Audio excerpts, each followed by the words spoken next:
6:29. Okay, we'll call the meeting of the Ramsey-Washington Metro Watershed Board to order. Are there any visitors here?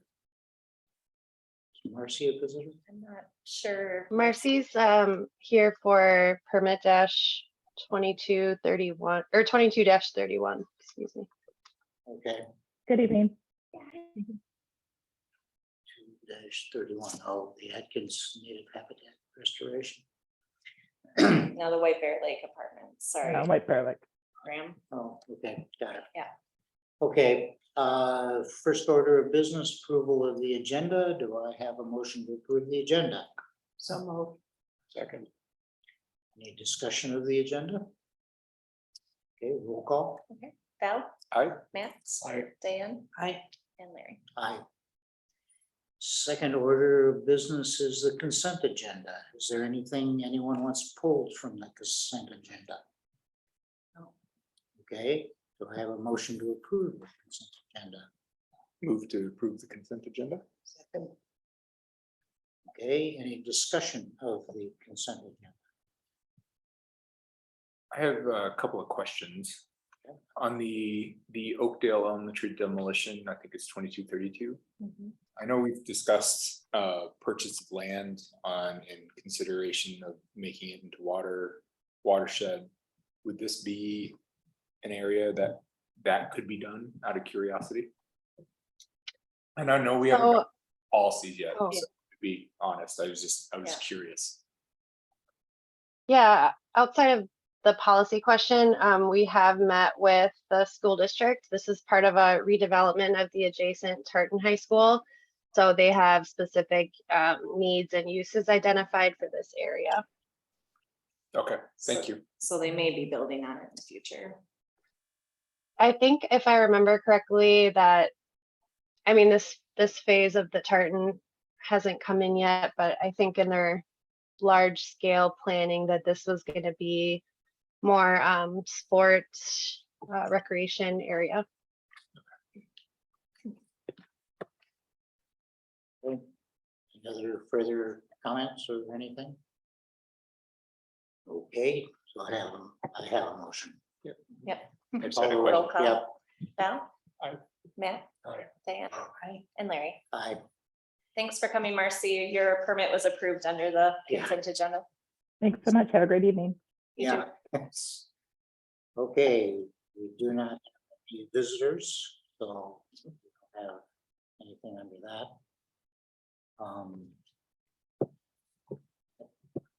Permit program. Any comments on that? I don't have any, but if there's any questions from the board. I like the fact you included some pictures in this time so we can see a little bit of what's being talked about. Yeah, I enjoyed the description too. Yeah. I have no question. Yeah.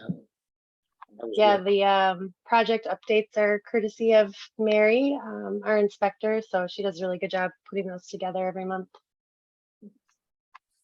Okay. And yeah, Pioneer Commons seems to appear all throughout the agenda this time. See it quite a We'll bit. pick it up Yeah. later Yeah. as time goes on. Mhm. Okay, stewardship program. Any questions on that? I have one question. On the list of things, it says under Master Water Steward Program that there's $1.51. Sex I don't know about that. There shouldn't be anything there. I don't know where that came from. is a zero. Yeah, that's a zero. I don't know what I did there. Okay, I'll I fix that. missed that because I just looked at the bottom total as I go, it didn't really change, so. Right. good. right, okay, fine. That was the only question I have. We have $165,000 left, so we're in shape with that. Yeah. Okay. Zooming right along here. Action items. Mhm. The 2023 CIP maintenance and repair project approval of plans and authorization to advertise for bid. Yeah, so I'll turn that over to Erin.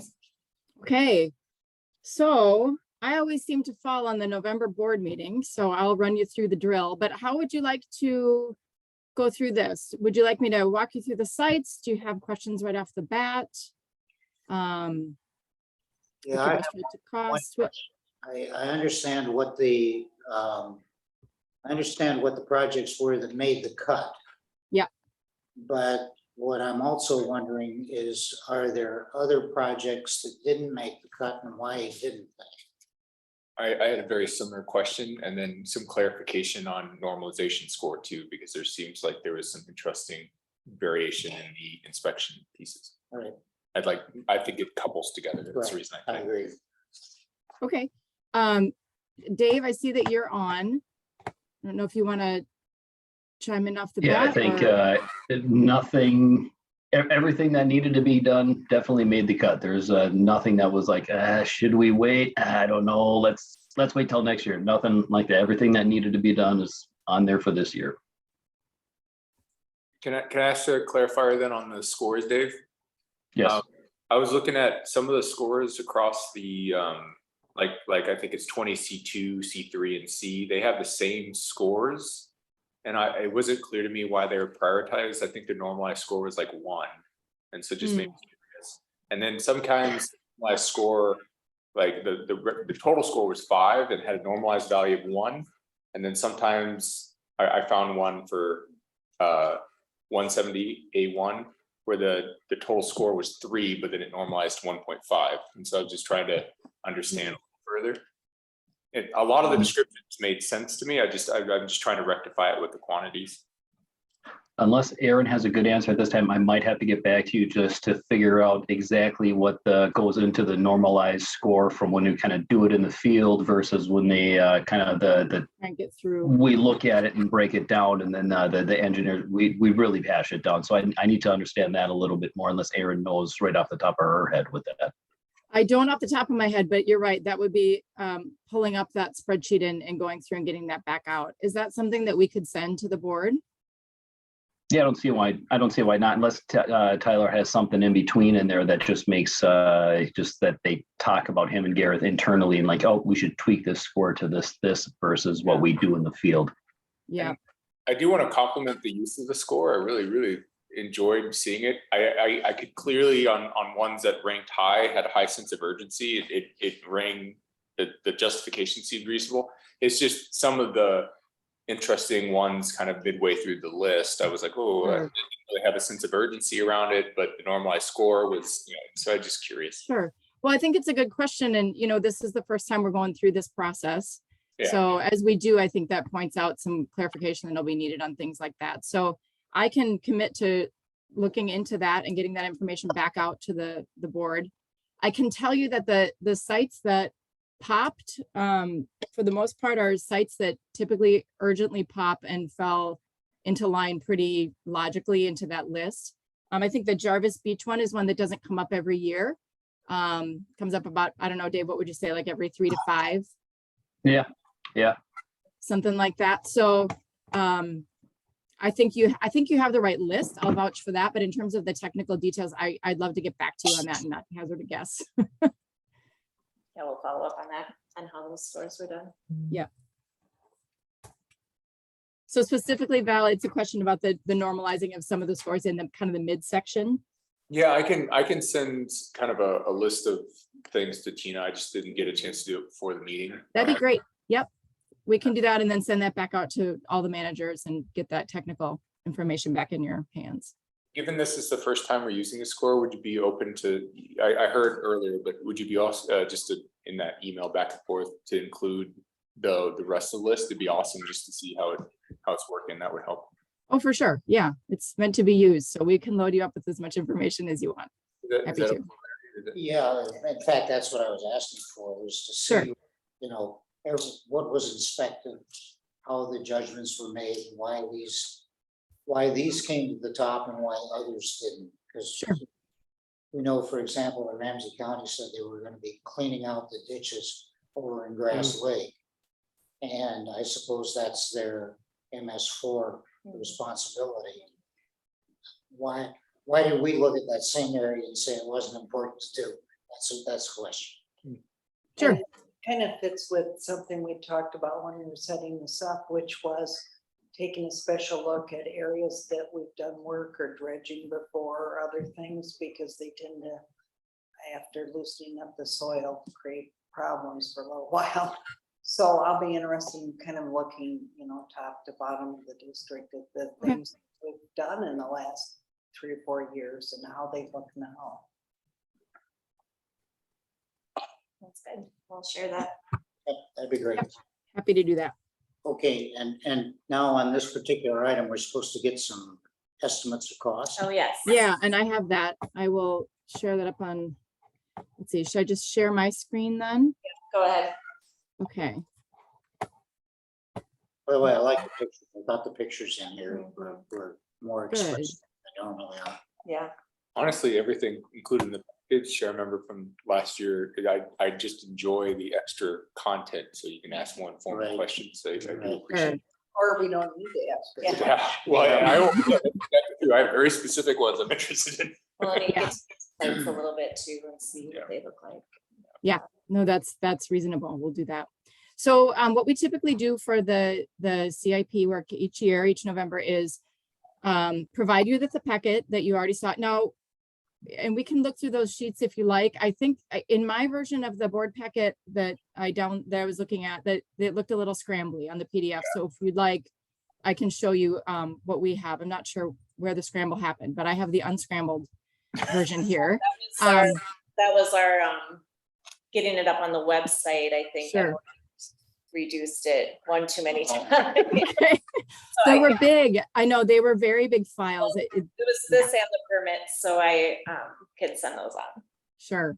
Well, we'll start here. So this is the cost estimate. This is probably the bottom line that you're interested in. So what this is listing these projects by the sheet that they appear in the package, and then putting our estimate of cost. So and then these notes pertain to a couple of different things. So whenever we do these projects, we have to make an assumption on the contamination level of the sediment that we remove. And I'm sure Dave can, Dave, you should just jump in at any point here that you'd like. I think for these first, let's see, 6 here, we're just assuming that soil is going to have to be landfilled. We're not even sampling it, because the sampling is actually quite expensive in and of itself. And based on past experience, these sediments tend to have things in them that the PCA would classify as regulated material.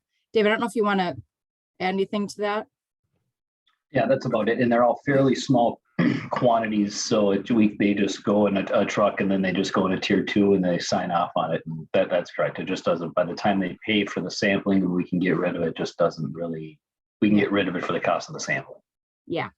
So Coleman, let's see, Jarvis Beach Stormwater Pond berm repair and Jarvis Mill Pond steep slope repair don't really involve any taking of sediments off site. So that note is not relevant. And then when we get to the pond cleanouts, so these are special things to note because they're a little different than the others. For one, for now, we are assuming that they will also have sediments that need to be landfilled, although sampling is underway. So these are projects that the cities partner with the watershed district on to do some investigation about certain ponds that they want dredged. The cities pay for the surveying, they pay for the sampling, and then we get a better definition on what kind of sediment, what's in the sediments that they want removed. And then actually what happens is they benefit from a lot of the organization and the mobilization of the project by putting it into the district CIP, but they end up reimbursing the watershed district for the actual dredging work itself. So that's what this note 2 is about. Construction costs to be reimbursed by the city under the Ramsey-Washington Metro Watershed District Partnership Program. So that's what all these different caveats mean. So the bottom line is the construction subtotal, again, this is our estimate of cost, is $556,000. We are adding a 20% contingency on this because we have seen a lot of higher costs this year. It's due to fuel, it's due to materials, it's due to a lot of different things. So we do have a 20% contingency on that, which brings us up to this number here, $667,200.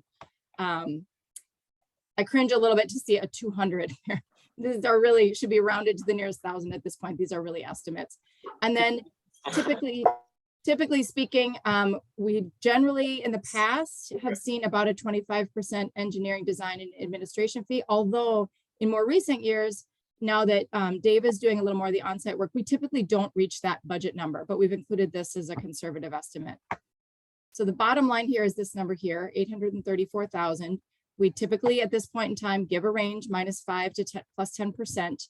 And this is roughly in the range of what we see year to year. But Dave and Tina, I'll let you comment on that and see if you agree with that statement. Yeah, it's a little bit on the higher end, but I think it's still within the range of what we have for budget and contingency for 2023, but I'll. Yeah. Okay, yeah.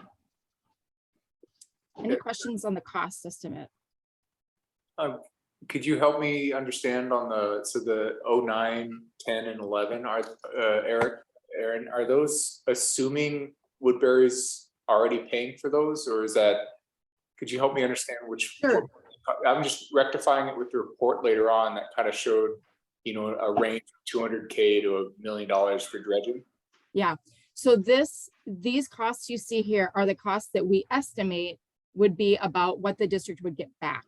So it's the cost of doing the work, but it's the cost that the cities would be paying back to the district after the work is completed. But what we've already done is surveyed and to see how much sediment is going to be removed. So that's all that Okay, estimate. yeah, because I saw there's a bunch of variables in the Yeah. estimate for And dredging. I it's was just curious. not, we're not dredging, it's sediment removal at the outlets Okay, or inlets to the pond. So it's not a full pond dredge, it's full sediment. I apologize. I thought I did dredge and I was like, ooh. Yeah.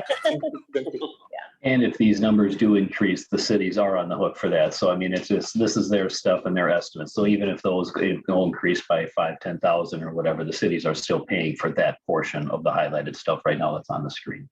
Yeah, if the bids come in extremely high, we give the cities another checkpoint after the bids come in and say, Right. just proceed with these projects. Okay. And you'll do that before we vote on whether to accept the construction bid? For the bids, yes, we would do that before. Yeah. Today is just about allowing us to put it out for bid. This is what the cities are expecting it to be. It's a specific question on one of the, I think it's CO8, Gervais Mill Pond one. In some of the notes that it suggested rebuilding the filter strip, is that included in that particular ask, or is it only quoting the clean, the filter rock? Only cleaning the filter rock. I was curious. I saw a note in some of the information that says, hey, maybe we should consider rebuilding that filter strip, and just made me curious what was quoted.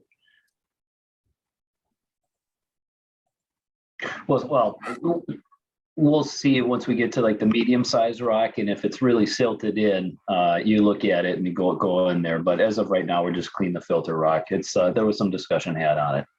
Okay. It's coming. It's coming. One of these years, it's coming. Dave, do you mean the Jarvis Mill Pond steep slope repair or the Jarvis Mill Pond filter rock? Yeah. Well, with the filter rock, I think Val was talking about the rock filter strip in the mill pond. He referred to C8, which is the slope that's just it's all of 20 yards away. Yeah. The unique idea I'm looking at is CIP-0012-E. I was trying to connect the dots between the list here and then this list because they're titled a little different. Oh, I see. Okay. Well, we could look at the plan sheets. Would that be helpful? No. I was probably mistaken. It's CO4. I just Okay, didn't. that makes sense. Yeah, right. CO4 is the one where it's just cleaning the rock out. CO8 is a little more involved reconstruction of that swale, right, Dave? Correct. That's the steep Correct. slope coming down from the Correct. city. Yeah. That's correct. Yeah. In the unlikely event when we get the spreadsheet and information, if the board sees one that we want to ask questions about, what's the process if we send this out to bid and we might see another thing that we want to see included? That's a good question. Well, you Should be- could, oh, go ahead, Dave. So as I say, maybe we could sneak it in to go in for bid, but it will likely just be change order 1. Understood. Okay, Okay, that's a good point. that's why I went. Yeah, thank you. Hopefully it's change order 1 and we already don't have one at that point in time. That'd be early in the process. Yeah. Yep. Take a look. Any other questions on the costs, or would you like me to walk you through the sites, or what would you like to do? Anybody have a preference or? I understood it pretty well. Yeah, from what I gathered, it seemed like the right choice, putting up the bids, the thing to do. I'm not up to speed on all the estimates and all the knowledgeable stuff to push back on. Seems like we have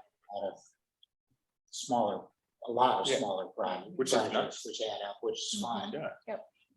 And again, it was well documented. This has been probably the best packet of this that I've seen since I've been on. Oh, the good. board. That's Good. nice to hear. Thanks for that feedback. Good. That's good. Okay, so what I'm hearing is that you're asking me to spare you the plan sheets. Yes, that's what you're hearing. That is fine. I want it out. No, we like every detail, if you don't. Yeah, it's there when you want it. So, yeah. I have the motion at the bottom of the action. Yes. Oh, yeah. If anyone would like to. So I need Make a that motion to move this to the bid status, which is, where is that? Right here. Should be at the bottom. Oh, there it is. It's on the wrong page. Scroll I know I saw it someplace. Okay, so I put a motion to approve the preliminary designs, estimate costs, and proposed project schedule, and direct staff to finalize design and bidding documents and advise the project for bid. Second. So move. Seconds. Any further discussion? Nope. Okay, roll call. Val? Aye. Matt? Aye. Diane? Aye. And Larry? Aye.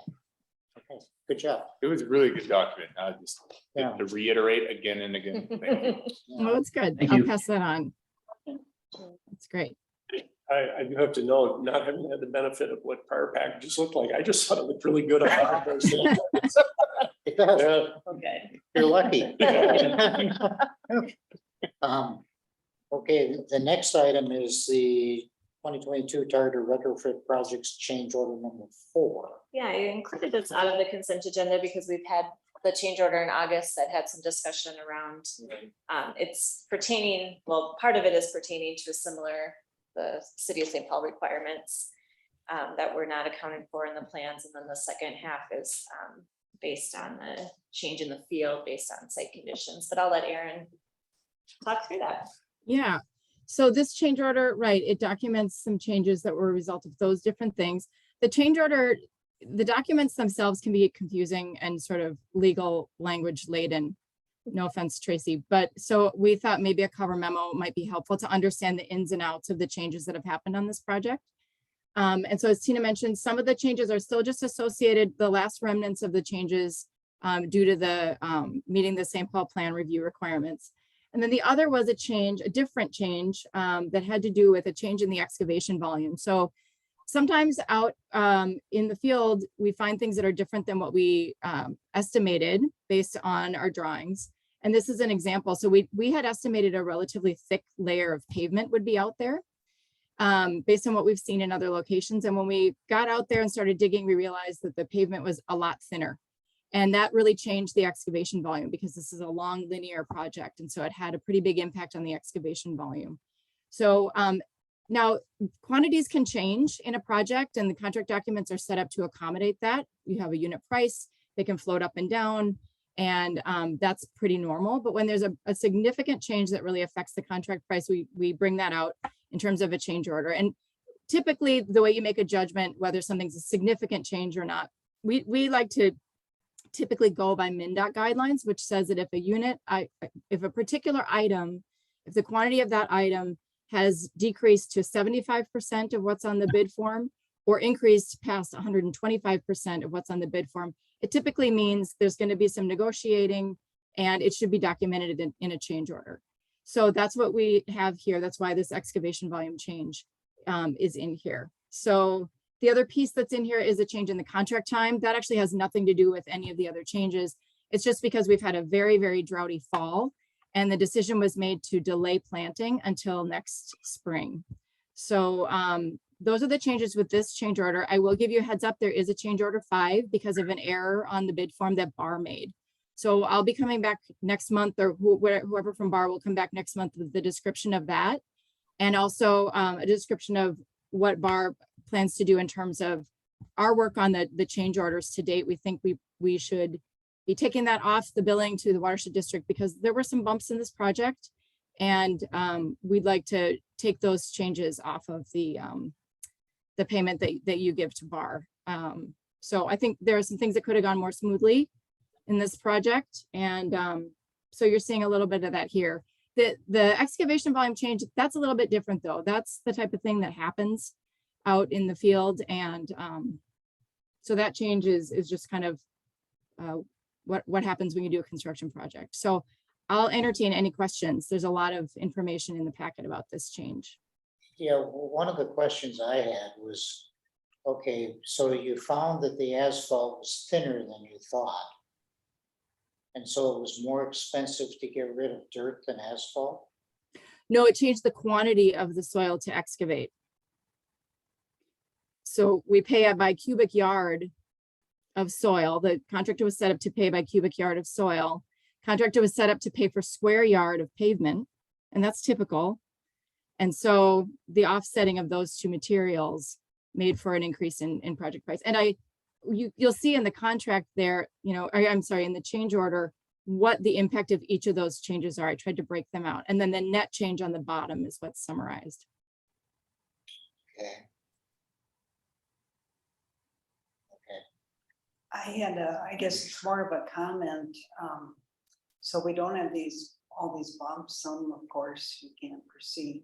I remember our discussion really well, and I think the board was concerned about the fairness Sure. of the bidding process, because which contractors had taken into account the special requirements for who you have to hire, the Mhm. zoning requirements, and which ones didn't. So I'd like staff and Bar and Tracy probably to either figure out a way to put in the bid process all the things that they need to pay attention to, Mm. or say you're submitting this bid having reviewed all the things you need to pay attention to, and you figure it out, Mhm. so that we don't have to come back and do change orders. Sure. I think, yeah, go ahead. Go ahead. Well, I was gonna say, in this case, like needing to do a different kind of fencing, for instance, I mean, that wasn't we didn't have that on the plan sheet, so neither contract, that wasn't their responsibility, they were following the construction documents, and so when we had to change that was something either contractor would have had to done. Right. But it Yeah. looks like it's a city zoning requirement. It is, but that's because we didn't have that information ahead of the contract documents. Well, that's either we should have it ahead of the Well, of contract course, yeah. documents, or Yeah. we put in bold print, size Yeah. 16 type. Yeah. You must have reviewed all of these things. Right. Well, right, but it wouldn't be on the contract. That's on our process ahead of bidding. Well, how do you want to figure it out? I think there's a way. Yeah. Yeah.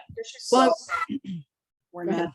going to change orders, and so that every contractor comes in on a level playing field. Yeah. One thing to note is that,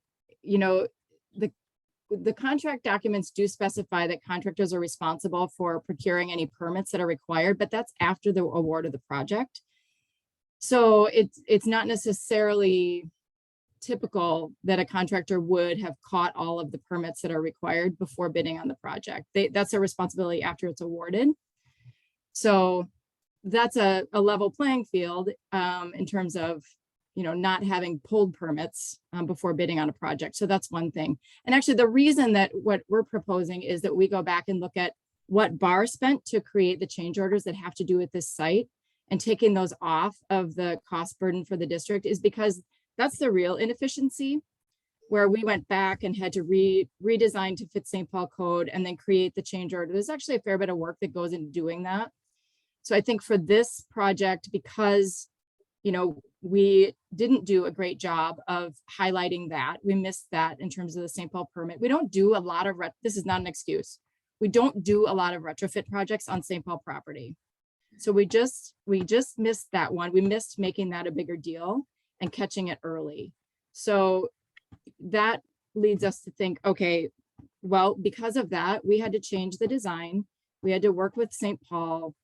Contractor bid on those new items. Actually, we felt really great about this contractor. I have to say, they are ones we haven't worked with in the past, they did a great job and they were really fair and trustworthy. So I think the real inefficiency here is the work that Bar had to do to change the design. Had we done that in the first place, it would have added some project work to the design, but it would have been more efficient. So that's where I think we've learned something important. And then as far as the next change order, next round, you know, it again, all of these changes represent what had to be built for the project. So there wasn't any, there's nothing nefarious here, but I think, you know, it certainly has been a little less efficient. So that's why we're proposing to look at what we spent on those past change orders and then take that off of our billing to the district, because we recognize that could have been done better. The project itself was built well, feel really good about that project. And so. Yeah. When we come to next spring and getting the trees, is that gonna cost us way more money by waiting? No. Oh, no, not that, no, so by the time you see the next change order, which corrects the quantities on the bid form that were just due to a math error, there's nothing else. There's no extra charging because things go to the spring. There's nothing like that happening. The contractor's not raising that question. Okay. They've been really nice to work with, actually. Wondering if with inflation going the way it is, if I bought a tree now. Oh, I know. Yeah, no. Frankly. Right. Can I ask a follow-up question, Aaron? When these bids come in, I believe what we end up seeing is kind of a table of here's the bids, and you know, we do our best to pick the lowest, the most viable bid. Mm-hmm. You guys get a package, like here's the list of things we considered as part of the bid, just out of curiosity. Some of the questions that Diane and Larry brought up, they had brought up a few months ago when they were asking around, hey, did other contractors consider permits and that's why their bids were higher than others? And so I'm kind of curious if you guys got a little bit more detail to see, oh, this contractor did consider this particular one because they have experience in St. Paul. No, the only things that we collect from them are the things that are in that bid package, which is forms that they, you know, fill out. There's nothing like that. Okay. There's no like list of assumptions or anything. And then just a bid tab with the quantities and the unit prices. Yep. Right. Would there be a problem in asking them for some assumptions, or is that against policy? I'm just kind of curious. Well, it kind of is I think that could make things messy, and not because of this particular situation necessarily, but because they make assumptions about all sorts of things. That is, you know, if you ever look across a bid and you see the detailed assumptions for every item, there are wild differences between items and you'll never know why. You know, it could be because some guy's brother has a pit of soil that they want moved somewhere. So their soil, you know, their soil cost is tiny, but their mobilization is gigantic, and you could never really tease out why. And really what you want is a bid form that lays the project out and you say, what will this cost? And then after that, the project is awarded to the most responsible, the apparent, what's the term? Responsible low bidder. Yeah. Yep. And then you enter into a contract. Okay, we're doing this project together. We're going to hang in there together no matter what happens. And then you see things like change orders, and you also see differences in other quantities that go up and down. And we specify in the contract documents how we'll measure those and how we'll pay them. So there's a construct afterward to help navigate through the changes that always happen. This one's just had some big ones, and I just want to acknowledge that that's unfortunate and not great. So that's why we're talking about it. Okay.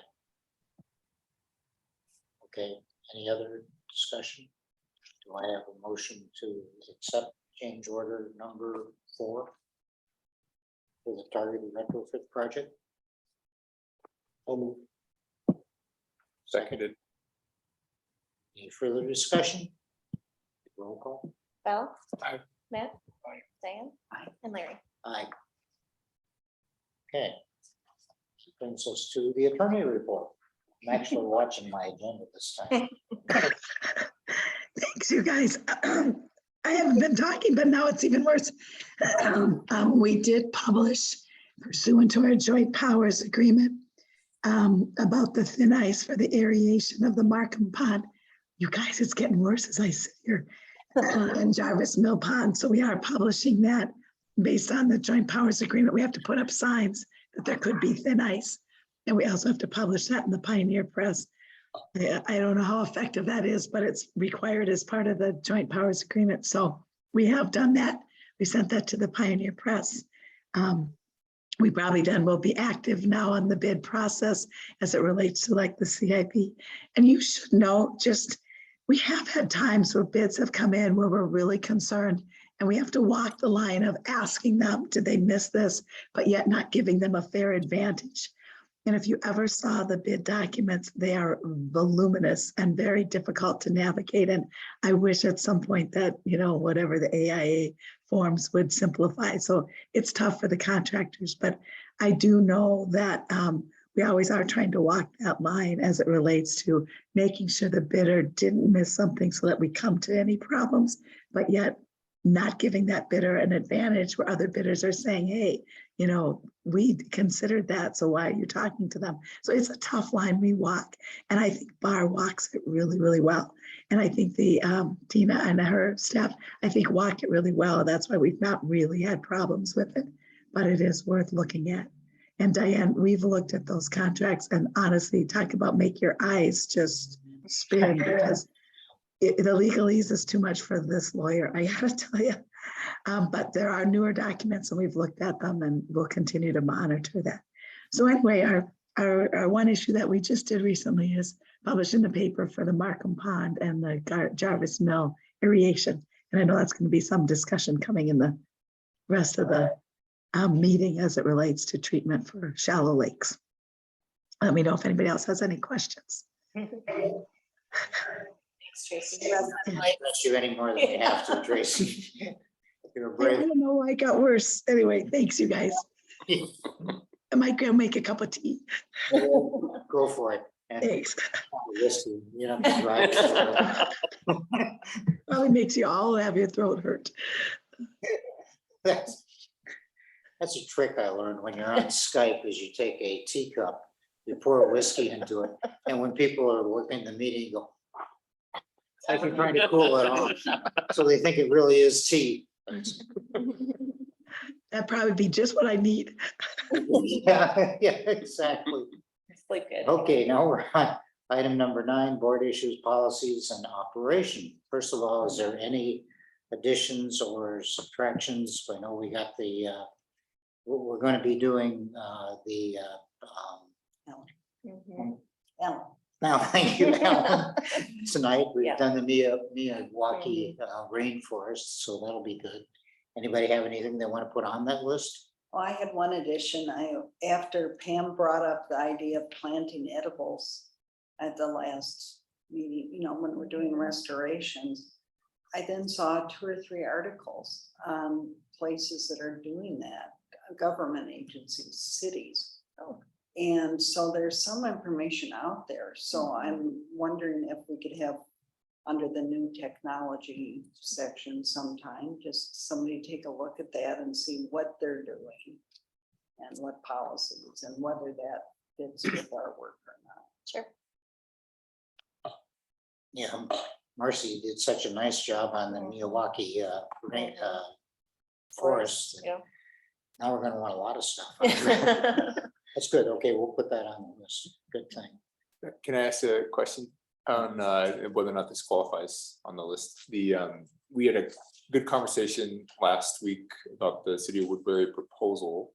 And I was curious if we have policies in place or should shore up policies around if a city comes with a really good grant proposal with the ROI, if we should use some sort of build some sort of choice mechanism for us to feel more confident in our funding of it. That's a good point. Yeah, So just in general. Just in general, I was using it as an example, Yeah, but just no, in I general. understand. Yeah, and are you, so they come through our stewardship grant program, Yeah. which you approve the, you know, the qualifications and how it's approved. I was explaining to Val that, you know, we talk a lot to our cities and we get a lot of project ideas and we're kind of going back and forth. You know, staff brings the ones forward that we think meet the intent of the program. We can certainly share maybe more of our kind of matrix and thought process and why we bring those to you. When they come to you, though, we would say that they meet the intent of the stewardship grant program. Okay, okay. So it would fall under the guidelines of the stewardship grant program. Yes. Yeah, and maybe what I'll do is spend some more time formulating it. I was curious if we'd ever have a proposal come forward that maybe didn't fit perfectly, like it's a little square and a round peg for that particular policy. If we had some way of discussing it better or questioning it, you know what I mean? Or what do we do if, for example, and this is the other part of the question, I didn't get to the bullets, obviously, I think it's Okay. because I forgot it was trick or treat night Yeah. and I was busy. But yeah, it was more around, okay, so city A comes to us and it fits within the bid, large investment, city B comes to us, but we choose not to. Is there something that we should describe on for some of these? In this particular case, it was a unique case where we already had plans to look at street sweeping, but this one kind of came in quick and had a lot of benefit to it. But if city X came in and did the same thing with the same grant, would we have approved that? I'm curious. That's kind of my curiosity. Well, I think, If it meets the intent, what I'm hearing from you is yes, that's what I well, heard. we would recommend that you would approve that. Yeah, if it meets the intent of the program. Okay. You know, we have had special cases that maybe don't meet the intent of the program but we still feel there's value for XYZ reasons, Yeah, like the Um, art one where we created a yeah. separate set of criteria. right? I wasn't Or certain if it's that, research based, you Yeah. might say, can you bring it through a research program? right, okay. So you feel that the policies are adequate for making those decisions? I think that we, as staff, feel like we can bring things to you that we think meet the intent of the program. Okay.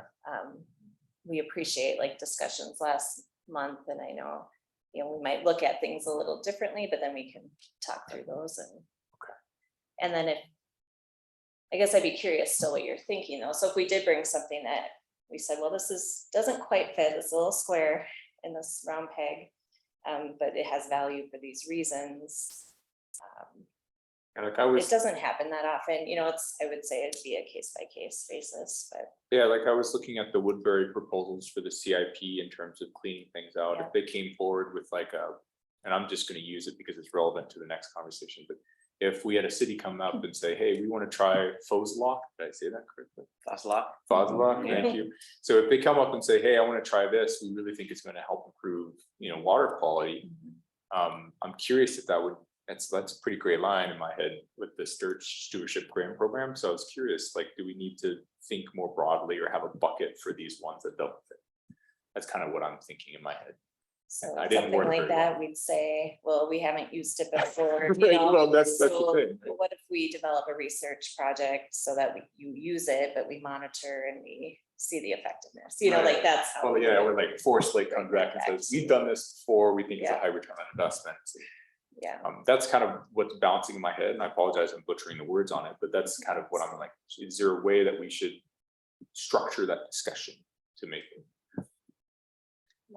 What I've seen, Val, is some things like the Foslock is more obvious water quality, which is kind of slide under there. The art didn't fit. Yeah. Mhm. And we created. All the different things. So it was kind of a one-off, but then when we get the second or third, then it's time for a policy. Yeah, Mhm. yeah, Right. yeah. So I Right. think Okay. we've been kind of catching the Yeah. ones that don't fall into a bucket. Okay. And Mhm. just looking at the intent, does it seem to or not? And of course, it's subjective, but Yeah, Right. yeah, that's kind of how I'm seeing it go.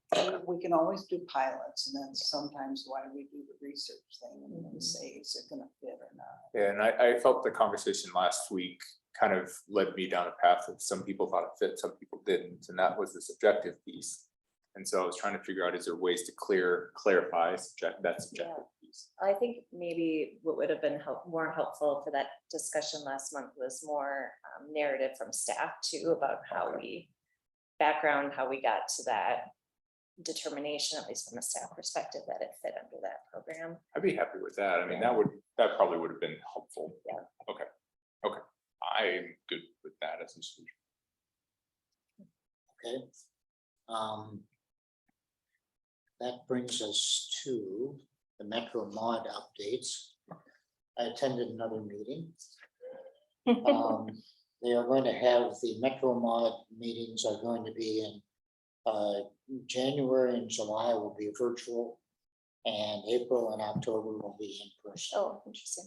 Okay. Yeah, they decided on that. The problem comes is that Mark Bonet and I'm gonna blank out on her name, Mary Texter. Texter are giving up their roles. Trust me, there was not a stampede to take their place. So I'm not sure exactly what's gonna happen with Metro Mod. I heard there was a volunteer afterwards. Was there afterwards? Yeah. From A Comfort- quiet volunteer. Quiet volunteer, potentially Comfort Lake Horse Lake, 9 Mile was also a consideration. Okay, The nice thing about Capital Region is it's centrally located. exactly, Or at least closer for exactly. us, but So a couple of quick things that I learned from this. One is that the Met Council is preparing a number of white papers and things that have to do with water quality and things like that that they're going to be posting. So stay tuned to have those put out.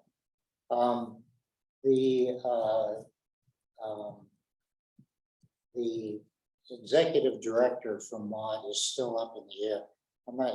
Wasn't clear to me what they were going to do from the discussion, but they said they were going to base who they were looking for the executive director on their strategic plan, which they haven't approved yet. so at their meeting last week, they decided to, or after, at some point, It had to be after, because I listened to the whole darn thing last to week. the mod meeting, Yes, they're offering the interim director the position for a year. And then they'd like her to stay for a year, and then they would go through the hiring process. see what they want from there. Okay, because they have a lot of things that have to do with lobbying. And the only thing about Emily not being there is that the Metro Mod meetings are now like 40 minutes. They're not 2 hours. That was, yeah. But I like him, don't get me wrong. Yeah. It's just that she had a lot to say. And then finally, and I have this on another thing, is that John Bilotta reported, we need to invite him back because we give him a lot of money, so he ought to be telling us what's going on. Sure. But one of the things that they have their, if you haven't been on the website, the Minnesota Stormwater Research Council, it's really pretty interesting. And they do have a major project on street sweeping. Mhm. Yep. I went back and I looked at the document from Woodbury, and didn't mention it at all, so at least as far as I could see. That's definitely playing into it Yeah. Yeah. and But, into our study. Yep. but I presume that someplace along the line, we're interacting with him and the Stormwater Research Council as we go forward. Of course, our discussion here isn't going to be about whether sweeping is good or bad. It's good, Right, but it's going to be how we handle it, and that's what they're looking at. Is they're trying to give credits Yeah. for street sweeping because of the reduction in phosphorus. yep, so that credit process is for the state's programs. Right. So, but it definitely is, part of our, It'll be part of our policy. and it's something yes. that Michael McKinney has been looking at as part of our studies, so. Okay. We'll make a note that he talks about that when he's here next month. to talk about the Okay. streets. All right. That'll be And then good. I will ask John Blada, who's the lead of the research council, to come and talk to you guys again. Yeah. Okay, awards, Bowser and Mala. Now, we have, let's do Bowser first. That's yours. Yeah. You have a nomination, or how are we gonna work this? So that we don't tell somebody, So she's not on the call tonight, but Paige has been working with our staff, with myself and staff and some other outside partners to nominate Simba Blood. good, okay, So that nomination is being finalized tomorrow. And then I will send it to you so you can see the nomination. okay. I'll tell you, it made me tear up a little bit when I read it. So Okay. it was, Paige did a nice job writing that up. Okay, all right. And then we have the Administrator of the Year Award. you like to speak, Val? Yes. So this is highly awkward because we are nominating Tina for. Yeah, well, she's the only administrator we have. Yeah, I mean, it doesn't make it less awkward. Yeah, so Larry and I have been drafting a nomination for Tina. We've had some assistance from people on staff. Thank you, Nicole, for starters. And we are really trying to just cover, the wealth of change that you've done over time, and document when you came in and the changes made throughout, the switch between quality to conveyance and some, or in terms of like making sure they're both priorities. And we then focused on all the awesome achievements. I could go into the list, but I think you know them. And then we really wanted to focus on, and I think this is a really special touch, your ability to deal with people. And so our focus is looking for good testimonials and clear evidence on how you create an environment that's a constant learning environment, and challenge your staff to be good and keep a good balance in life. And so that's the essence of the nomination. I would like to probably nobody's going to tear up on it. I'm not a great writer. The two engineers are writing a nomination form that's supposed to be emotional, and we're trying. But I would probably still need some of Nicole's help. She's been amazing. And then I would like to send it out to the board, but make sure I'm not violating any rules. Yeah, how do we handle that, Tracy? We've been working as a duo so that we don't have Right. Right. If you have your nomination now, I think it's a good time to kind of pass it around or make sure everybody has it. If you have a comment that you want to say for board wise, then try to do that now. If you just have an individual change or comment, I would just contact Val. I think if you do it one at a time, I am not really worried that the open meeting law enforcers are going to jump on this hot button issue. That you gave input without public comment. In fact, I just think we'd all love to be able to add public comment because Tina is such a collaborator and such an inspiration that if there's any way I can add some things, I would love to. So I am comfortable that if as a group you need something you need to discuss, it has to be now. And Tina, if you want to leave the room so they're more comfortable, you could do that too. Or if you just have some things you want to change and it's minor, more in form or a little bit substantive, if you just contact Val one at a time, I'm really comfortable with that. Yeah, so you And I can, just want to pipe, can I, Yep, Pam. oh, I just wanted to pipe in. I like what you said, and I really like, and I think that was a good point that you highlighted one of Tina's very fine attributes and her ability to work with all types of people well. I think that's a good one to highlight and strong work. And thanks for doing that, you guys, too. That was very nice of you to take that on. And I defer to you guys. I think we, talked enough and been through our work together. I know you'll do a good job. And I am getting staff involvement, so I feel good about it. It's probably 75% there. I got probably Larry and I have some time left to put on it. I need to incorporate some of the notes I've received from staff that I haven't finished yet. So moving forward, because it's due on Friday.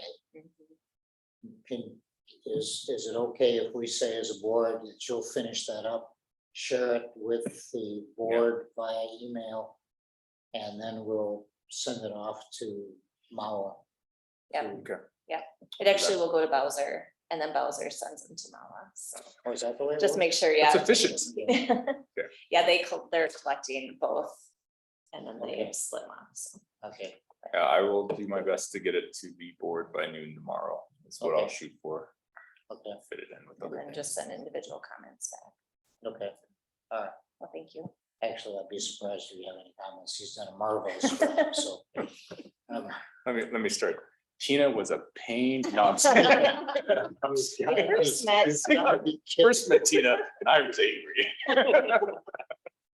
Okay. Any other topics that managers want to talk about at this point in the agenda? If not, we'll move on to new reports and or presentations. The main event. The main Are event. you going first or mine? You are going Okay. first. I'll pull up, you want to do it from, Sure. Yeah. I have so many questions. we'll pull up, here's the. Okay, thanks. Okay. Al, you haven't met Keith before. Nope. He's your kind of guy. You start the presentation up. So it's always a pleasure to come back to Ramsey-Washington, present from the board. Some of my first projects at BAR have been here in this, and actually my PhD work, actually here as well. So we kind of, there we go.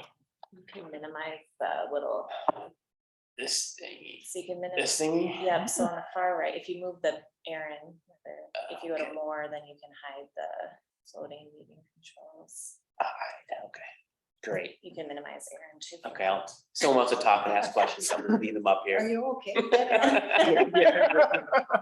I yield the floor. Totally fine. So this is the subject of internal loading in lakes, which is the release of phosphorus from lake bottom sediments into the water column.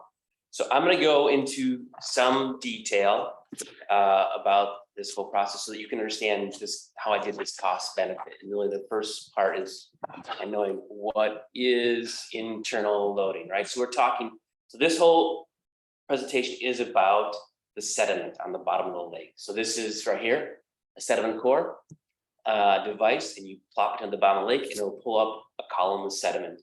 And then you can see on the right here, I don't know if you can see my pointer, I'm not sure. Yeah, so on the right here, you can see this is actually the bottom of the lake and the water right above the bottom of the lake in the sediment. So all the magic happens right here and here into the water column. Okay, so if all during this presentation you have a question, how does this relate back to the sediment core, and the sediment, ask me, because I'll try to relate it all back to this basic concept. So what we typically do is we take the sediment and we slice it into little slices and understand what's in it. And we're interested in phosphorus. So there's phosphorus in the sediment. And if you do a little bit of chemical analysis on that phosphorus, you'll find out it's stuck to different stuff. So the phosphorus is stuck to iron, it's stuck to calcium, it's stuck to aluminum, and it's also incorporated into organic matter, right? So dead plants and algae and stuff, it's all accumulated into the bottom of the lake. And it hasn't quite decomposed yet, so it's still stuck in that organic phase. And so if you want to talk about internal loading, typically people are talking about this one right here, iron-bound phosphorus. And I'll explain why. And the other important one is this organic phosphorus fraction as well. These other two are largely considered to be inert. So they'll pretty much stay stuck at the bottom of your lake. So the internal loading, typically these two. So taking it a step further, right? So what is it about this iron phosphorus and why is that so important? And I put this little icon here of a brain lifting up weights, because if you ever think about, what am I talking about here? Go back to this part. It's about the iron-bound phosphorus, right? So you have iron sticks to phosphorus, and we often denote that with Fe and a little /P, meaning they're bound together. And this FeP is actually very insoluble, meaning it won't go anywhere. It should stay at the bottom of your lake unless you lose oxygen. So as long as there's oxygen down there, it'll stay as this iron-bound phosphorus, and it'll stay stuck in the sediment. It won't come out. Okay. Keith, is that the same true for the calcium combination as well? The calcium phosphate will stay bound in your sediment unless there's really, really low pH or very, very high pH. That's a little bit, so it's a little bit different. Yeah. But in that neutral condition of the lakes are typically at, it should stay pretty much stuck at the bottom. And that's not a large composition of what we typically see. It's in there, maybe 15–20% sometimes. Okay. Depending upon how much calcium there is around. If it's really, really alkaline lakes, they may have much more calcium or phosphorus. So what happens is this insoluble compound, iron-bound phosphorus, when there's no oxygen, it essentially breaks apart, right? So then once that happens, I have my little lake diagram here denoting This brown part being the sediment, this being the sediment water interface, the phosphorus shooting up into the water column. So iron-bound phosphorus breaks apart, and the phosphorus can then have a chance to start moving into the water column slowly over the summer. So this is happening in the summer typically, and also in the middle of the winter when there's very little oxygen. And then I also mentioned organic phosphorus, which I'll talk a little bit now. And this is particularly important for Ramsey-Washington lakes, this organic phosphorus fraction. So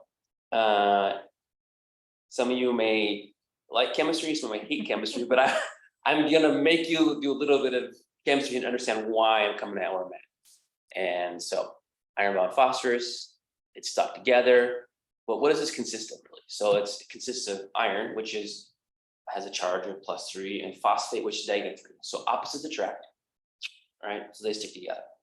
Now, if you have organic phosphorus, you notice that this, I've been representing this as P, but really it's PO4. So it's a phosphorus with 4 oxygen molecules stuck together to it. And it actually kind of looks like this right here. So what do you notice about this?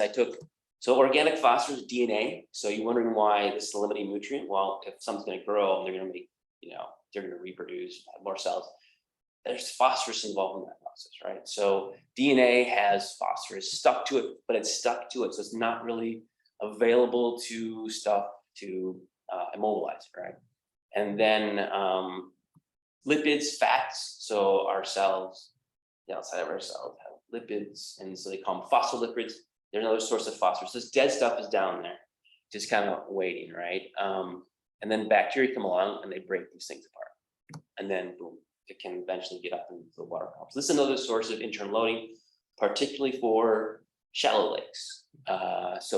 But that's also really this is the challenge of trying to treat shallow lakes. So when I started in limnology, the story was, you can't treat shallow lakes. You can't treat them.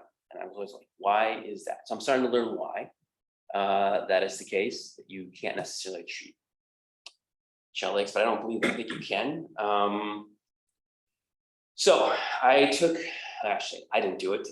Kevin Mink and the bar went out and took a whole bunch of sediment cores across a lot of shallow lakes in Ramsey-Washington, and they analyzed it for this iron-bound fraction and the organically bound fraction. So red is the organic and green is the iron-bound. And don't worry about the units on the y-axis. Just think about the relative stuff here. So if you notice, there's some lakes where you have a lot of organic bound phosphorus and some iron-bound phosphorus. So a lot of them have it. So look at Wakefield, a lot of organic. Bennett are two kind of focus lakes tonight because of the ones that have the impairment, TMDL, and the need to reduce internal loading to meet the conditions of the TMDL. Other lakes, Coleman Lake had a lot of iron-bound phosphorus. There was an alum treatment done on that one, so there's less than there was, but there's more that's accumulating again, and it has some organic bound. Battle Creek Lake has higher iron bound, and then also Beaver Lake. So a lot of these shallow lakes are accumulating this organic fraction. And taking this a step further, another graph. So I'll be presenting a lot of graphs. If you take this sediment, which is going back to my first slide there. So I mentioned these different phosphorus fractions. I kind of ignored this idea of how much iron is in there, how much calcium, aluminum. So if you have a lot more iron in your sediment, it turns out you'll make a lot more iron-bound phosphorus. So we also figured out how much iron is in these sediments across the district. And I made a graph, because you always make graphs when you try to figure out things. And I noticed, oh, look, if you have more iron, you typically have more iron-bound phosphorus, but less iron, typically have more organic phosphorus. So that's kind of how this works. So my idea was, oh, what happens if we add iron? Can we make more iron-bound phosphorus over time? So as the organic phosphorus decays, iron will be there waiting, and then boom, it can stick to it and make iron-bound phosphorus. Now, typically, if you do that, now you're in a different world where low oxygen can make the iron-bound phosphorus release. And this is where the concept of aeration comes in, right? So if you have a lot of iron-bound phosphorus, you can prevent it from releasing by having aeration. Okay, so this is basically the construct of how can we begin to treat these shallow lakes and try to reduce internal load? Can I ask a question on, so when you had the graphic before, it showed these are heavy iron, these are heavy organic. Yeah. And then you made a comment recently about it's being dependent, I assume, on soil. Is that the main driver? Or did I misunderstand what you said? Why there's more iron or less Yeah, iron? yeah. I think it has to do with how much is coming from the watershed, but also the nature of the lake and how it has the potential to accumulate iron. So if you have a really deep lake and iron accumulates at the bottom of the lake, it's not going to be lost if it gets stuck down there. So deep lakes stratify and it's stuck down there. In the fall, mix, the iron will then come right back. In shallow lakes, I think what you have is a situation where they're mixing all the time. So iron comes out, boom, it's gone downstream. So you lose it. I don't think they have a harder time holding on to that iron. So maybe it could correlate more with where it locates along a conveyance pathway. Is that right? So it's possible. Coleman Lake is a little more down. I've thought about this a lot, but I haven't analyzed exactly why some are accumulating more than others. Could be soil loads. Yeah, you created two clusters, which is what I was curious if there's other characteristics to extract from that, help pinpoint treatments in specific types of areas. Right. I think so. And I have to look a little more at the watersheds and kind of think about that a little bit. Battle Creek Lake is downstream of Tanner's Lake. So is that getting iron because Tanner's Lake drain over, it gets a little burp in the spring, or it has some deeper holes? I'm not exactly sure, but I know that these shallow lakes, I've analyzed the other watersheds around Minnesota. It's those shallow lakes. I just don't think they can hold it because they're losing it because they flush through. Okay. And maybe the terminal lakes more have a chance to recover that or something. I'm not sure. So anyhow, the idea is that so here's an approach to maybe try to keep that iron into the sediment and control internal loading in the lake. Now, this cost benefit analysis was done using a whole different series of approaches. And I should mention that, one of the kind of the standard approaches that's been used in limnology is addition of aluminum. And a lot of people call this an alum treatment. So here's our iron-bound phosphorus again. You add aluminum, and then phosphorus prefers to be stuck to aluminum than iron. So simply you're kicking the iron off and you're sticking the aluminum to it. As I mentioned, aluminum, it stays stuck to the phosphorus and doesn't come out of it. So this is an approach that's been around for a long time. Here's a picture of Coleman Lake when it was treated. I think I may have taken this picture. So you can see the treatment bars. You can see the aluminum or the alum flock. What happens is it hits the water, immediately becomes kind of this snowballing look, this snow event in the water column, and it settles down and hits the sediment. Here's another little treatment vessel. Typically, you add actually two chemicals, alum and sodium aluminate, and they mix together. One's a base, one's acid, and neutralize it and try to avoid having effects by reducing the pH of the lake too much. So this is kind of a typical thing that's done now rather than this approach. So that's, I'm mentioning that because that has been the standard practice. So thinking about this, I've identified four strategies basically for removing internal load from some of these two lakes, Wakefield and Keith, Bennett. Oh, before you move on, I had a question for you. Yeah. So I think that's really interesting about the adding iron to sop up the organic iron as it gets released. And I'm wondering if similarly, can plants and animals be utilized to suck up iron phosphate? So could creating additional plants and animals in an environment help to sequester some iron being released from the sediments? I do think plants have that capacity. I think they can also probably break apart the aluminum-bound phosphorus. So I think the plants can take out phosphorus from sediments and the water column as well. So I did put this aquatic plant harvesting as our fourth option, Pam, because that's what, Bill and I studied a few years ago, the idea of harvesting limited amount of aquatic plants to take out phosphorus with the material. So I also included that in the cost benefit analysis. Thanks, Keith. Okay, thanks. Sure. So there's one of them, the idea of aquatic plant harvesting. I'll just go from the bottom since I'm on the bottom here. Remove high phosphorus sediment. So this is dredging. This is something that I think is pretty, like, obviously a lot of people's like, oh, there's sediment down there. We remove it, we'll probably reduce the internal loading. You can convert iron-bound phosphorus to aluminum-bound phosphorus, which I mentioned. And I also mentioned phos-lock treatment. So phos-lock is done around the country, not so much in Minnesota. I don't think it's done too many times. Why is that? So phos-lock includes a different metal called lanthanum, and it's stuck to clay, and you add it. It's typically a more expensive application. Doesn't have as long a history. It's proprietary, meaning it's owned by a company that markets it. So it's been marketed as more safe, potentially more safe than alum. So in Europe, I think they do a lot of phos-lock treatments. But they do still do alum treatments, aluminum treatments, I should say. So even though those things make it more expensive, it's still, maybe I'm jumping in, but it still looked to be one of the cheaper options. Yes, it is one of the cheaper options. The tricky thing about phos-lock is the whole dosing approach is a little bit uncertain, like how you dose. Like so, aluminum, it's really clear how much to add. I did my PhD thesis on that. Because there's more information. There's more information about it. Yeah. But if they do all this in Europe, there are studies there that would be applicable.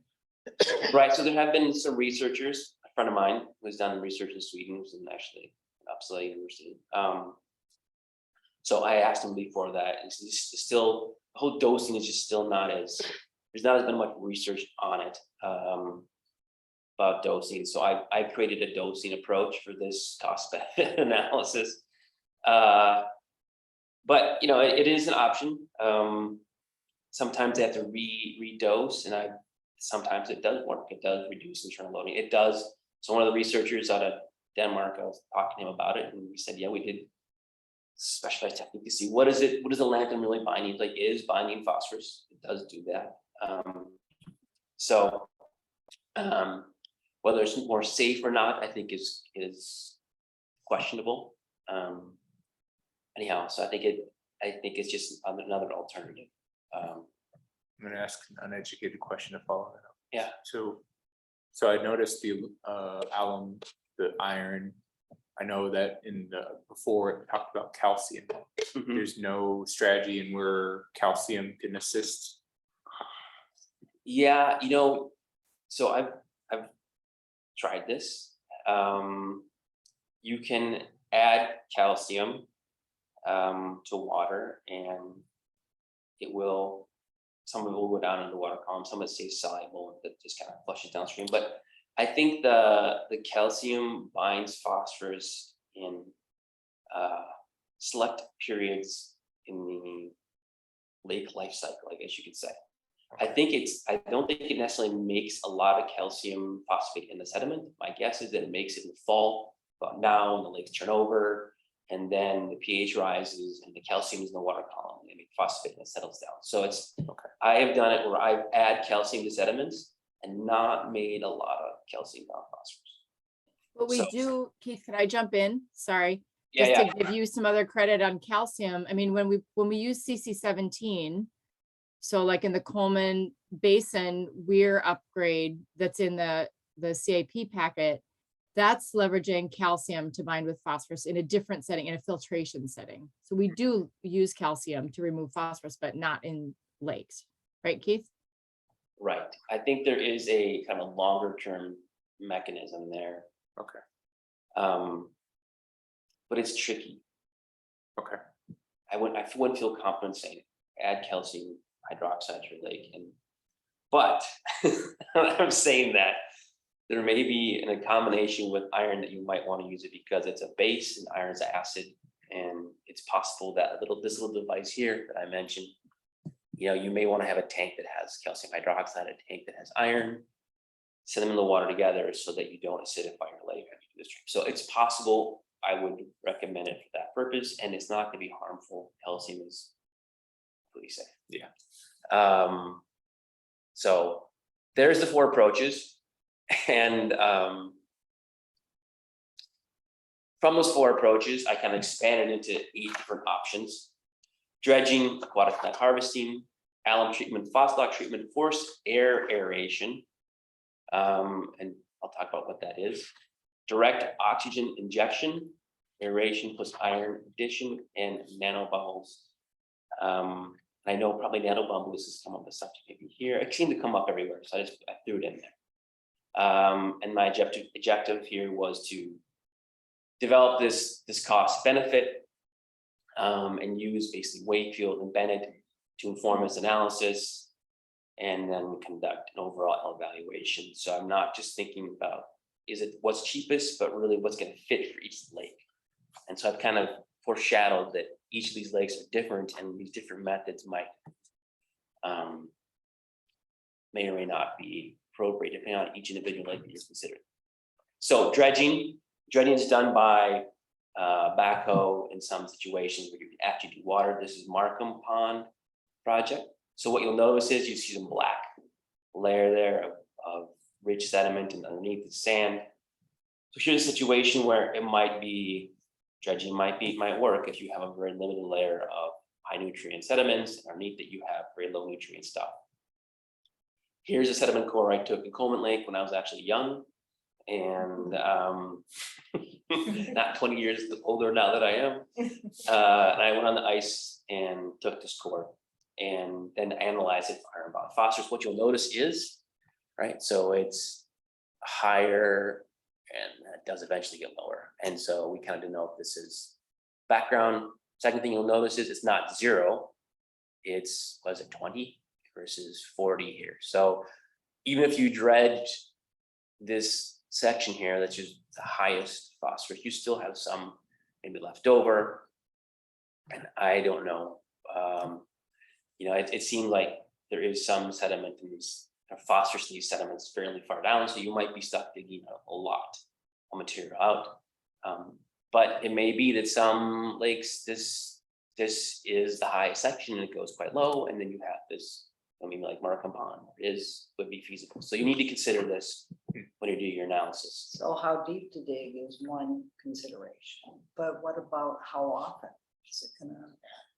I mean, these lakes are all in flow paths, and most of them, and so how often are you gonna have to go back and dredge? This is an excellent point. So even though you're dredging all this material, the activity for internal loading is really only occurring in the top 4 or 6 sediments, right? So all it takes is for that little bit to accumulate on top of the lake, sediment bottom, and boom, you've got your internal loading back again, right? So this is an excellent point, and I actually did do some modeling on this. I was very surprised, like, oh, it comes back really quick. I'm interested in that for each of the options. Well, so that's right. So that's each of those options. This is a consideration as well. So let's go ahead to some graphs I think might. Keith? Yeah. One quick question from on here too. So I'm looking at the area under the curve there, and it looks like you're, if you could quantify how much you're pulling off there, that seems like you're pulling off quite a bit on the top area there. Yeah, that's like a foot, right? Right, but in the area under the curve, it's almost all of the phosphorus is up there on the top in the first 0 to 40. Right, centimeters. highest phosphorus is up there. So that's the whole idea. You'd have to identify where that kind of elevated layer is, and that's probably what you would dredge out if you're going to conduct a dredging of a lake. But you have to say, so my main point here is before you decide that you're going to do the dredging, there are these steps beforehand that are specific to each lake about how much material you're going to, and that cost estimate then is going to be affected by the depth distribution of your phosphorus.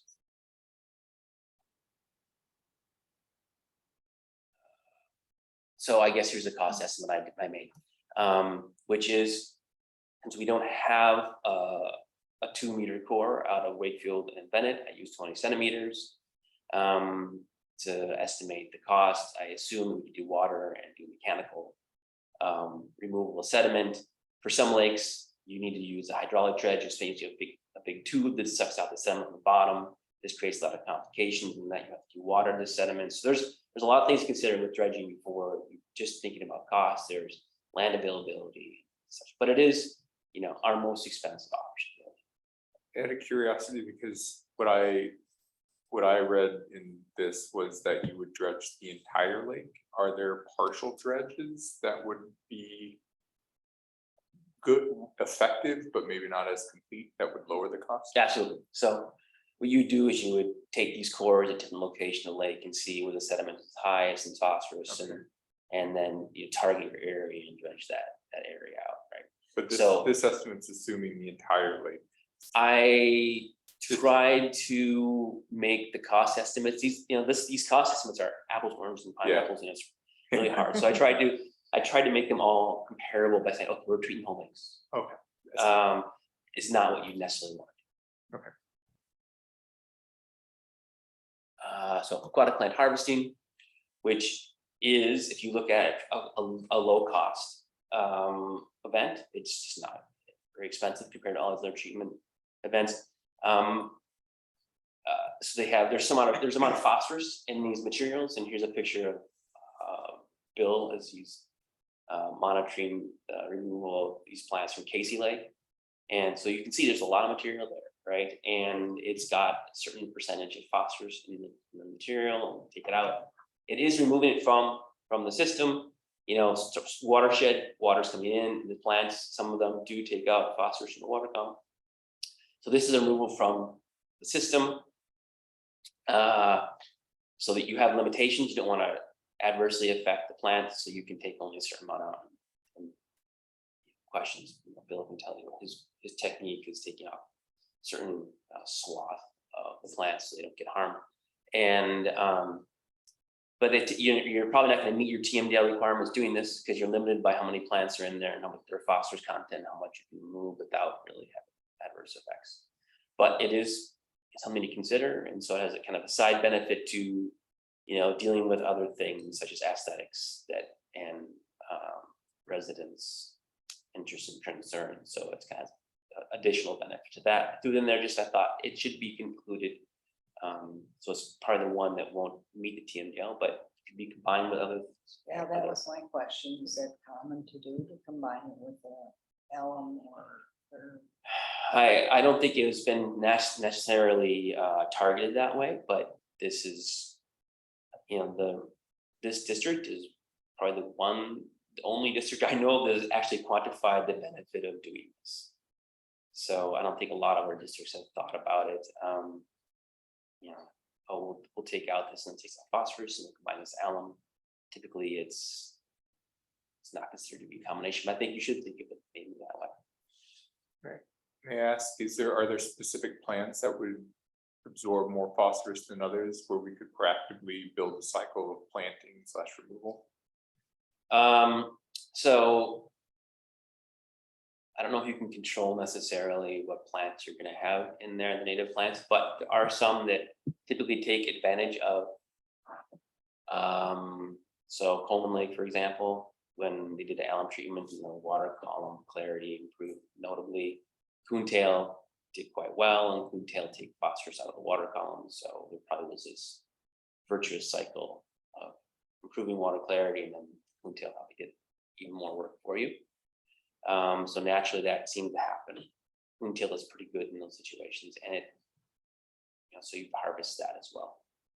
And you had mentioned in the written report that if to meet the TMDL loads would require consistent, constant, or not to meet it, sorry, this solution would require constant cycling and continuous pulling out. I don't think you'd be able to meet the TMDL requirements, but Bill, please chime in if you want to comment on this, but I know that it takes, for a lake like Coleman Lakes, it takes a while to harvest harvest. If you have one harvester out there, it just takes time Okay. to get it done. You know, if you notice the city lakes, they park a harvester out there and they harvest all summer long, because by the time you harvested, it seems like it starts growing back. And so it's like mowing the lawn slowly.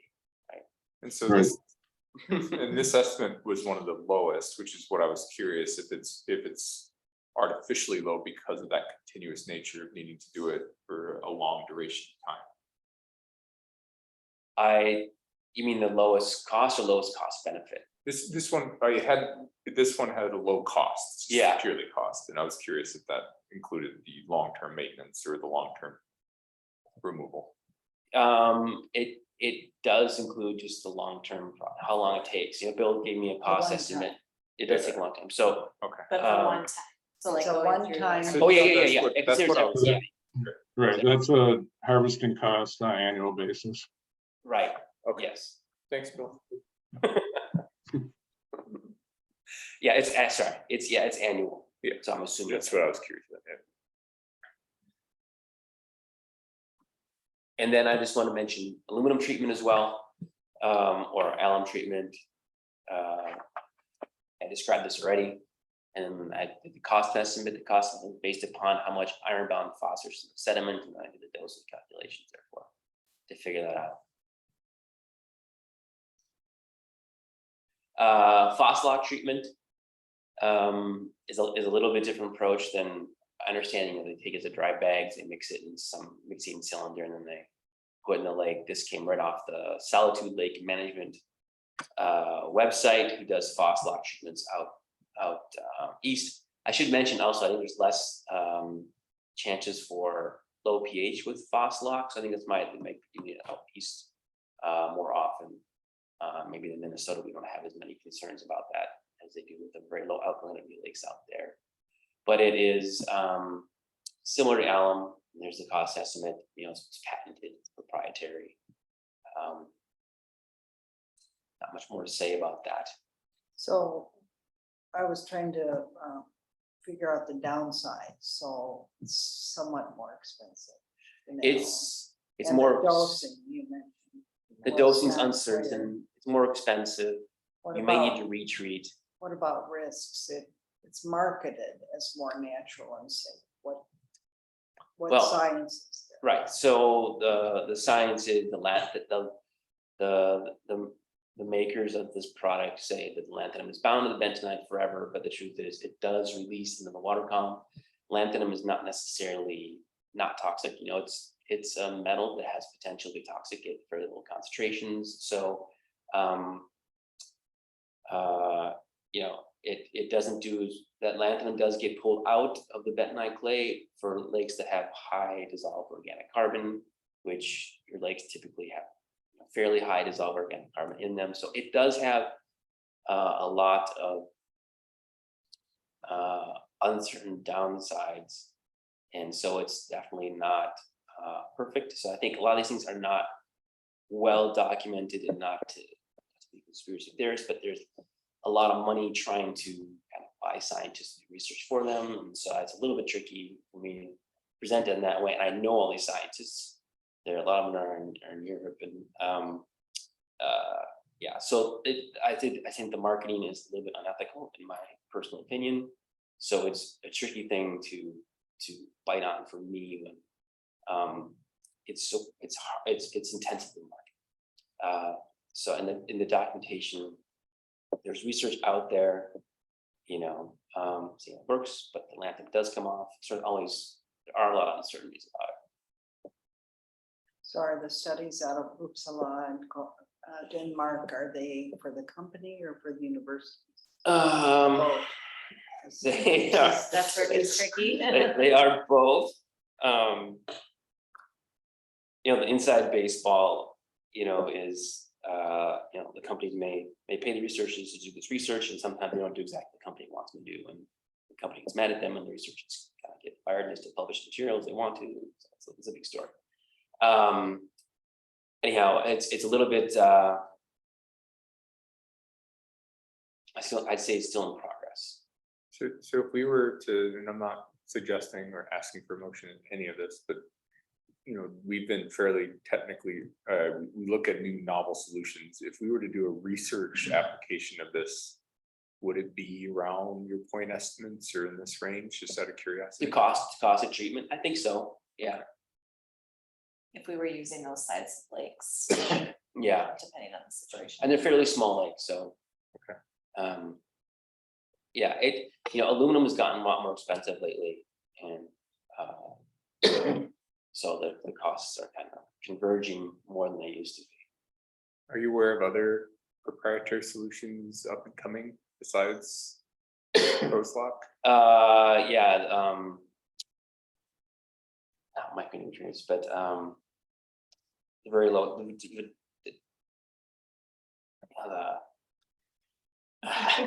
So Yeah. nothing you have. No, there we go. confidence in No. coming- moving forward. No, there are metals out there. Yeah. You know, that these are not not very abundant metals, but they're byproducts. So, you know, the ones that are used for battery technology and things. And so those byproducts are then being marketed as potential sediment treatment metals. And they bind really strongly. But there's no huge market out there that they kind of punch into. So there's other stuff that's out there.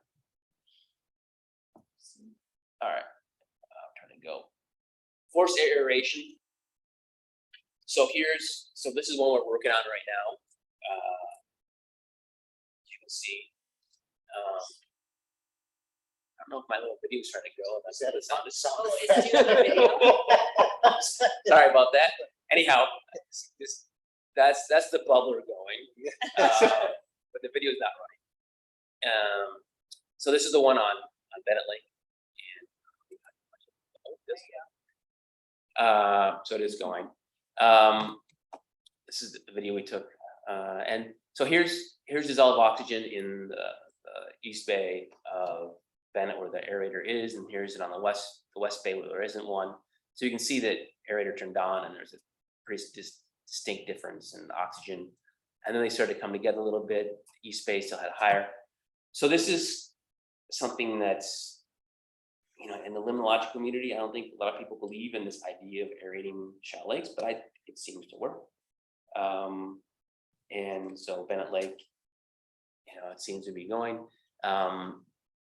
I don't know if they started to converge because the water started to move between the two bays. It's possible. I have some other data that I'm gonna look at to evaluate this more, but it seems to be really successful, and it's something that Bill's just been taking care of and contracting. So it's fairly inexpensive, and just getting it done out there at very low cost. So this is again a 1-year treatment, This will go for as long as you want it to go. but before- the estimate is. The estimate has been broken down in the cost benefit for, so all these estimates have been broken down into annual costs. Yeah. And the annual phosphorus And removal do you estimate. run it 12 months out of the year? Well, it doesn't have to run 12 months out of the year. It can be run in the summertime and maybe turned off in the fall and run in the winter if you choose. But really the internal load estimate is from June 1st to September 30th each year. That's what the TMDL is based upon. So you could run that just to deal with the summertime conditions. And I'll show you something in another slide here that may suggest that winter aeration can be Keith? also, yeah, So, and then I just want to point out too, like the aerator also has a benefit in that it provides habitat or survival of like the bluegills, right? That helps us with the fish we don't watch, which stir up the sediments, right? Right, Pam, that's really the main reason why we put an aerator in Bennett, because we had a substantial fish kill last winter. And partnered with the city to get their outdated system up and running again. So really that was the main objective. And Keith and I said, oh, why don't we run this in the summertime and collect data since we have it out there? So that's where these data came from. But really the main objective was to sustain that game fish population for carp control. Hey, Bill, I thought you did a couple of lakes with the summer aeration. Am I remembering that incorrectly? Yeah, so we, Keith, we ran Markham Pond this summer, correct? Do you have those data? I don't have them right here, but we do, I'm going to write a report on that. Okay, I was curious Yeah, if right the, now. because once again, looking, not saying that there's gonna be patterns in any of it, but I think there's some extra data. It'd be nice to see what it would look like comparatively. If maybe it's just that spring month time frame or early summer time frame that caused the big gap. Just Right. curious. So the question we had, we don't know, and we're still answering this. How far are these aerators? We put them in a certain location, like how far is that water gonna slosh around aerate the lake? Yeah. And so Bill put them in one section of Bennett with the intention of having open water this winter for the bluegill. And my interest was, how far is it gonna be effective? And do we need to put an aerator also in the East Bay so we can keep it aerated there too? And it seemed like when the aerator went on, I'm just looking at this data now, that whole West Bay or whole East Bay, the oxygen went up, even though the aerator is only in one section, which was kind of cool to see. And then hopefully if there's rainfall next year, a more normal year, we'll get to see what the effect of stormwater plus what's going on in the lake is having. And for the next few that we're about to review, it requires a certain amount of land area to establish kind of the execution of these. Is that correct? Well, it's pretty small. It's like 3 by maybe 5 or 2.5 by 5. A couple of concrete slab. a couple of the pictures for some of the earlier aeration ones that Bill's report kind of had. Oh, I was yeah. just kind of curious if that's the big delta between what we saw before is like this has a stationary thing on land, even if it's big or small. It does have, meaning true cost, you mean? Yeah, or yeah, land acquisition was one of the points you brought up in the. Right, I didn't really include land acquisition in these cost estimates. Okay. So, that's that for the Bennett system, it's on public land, and so Yeah. we're marking. So Okay. obviously, if you don't have that, that could be a big part of the cost. And also availability of power, also is a big question. So if there's a lake with all residents around it, and there's no public land, it makes it a little more challenging. Any other thoughts, Bill, before I move on to the next thing? yeah, I just wanted to add that we've had our aerator going on Casey for about 8 years now. We haven't had any fish kill whatsoever, so it's really effective and happy with the results and what we're seeing on Casey. The same holds true for the Markham aeration system. So in terms of sustaining those game fish, we're really happy with the results. And now that we have a system in Bennett and then now Jarvis Mill Pond, we should have similar results in terms of sustaining those game fish, which is exciting.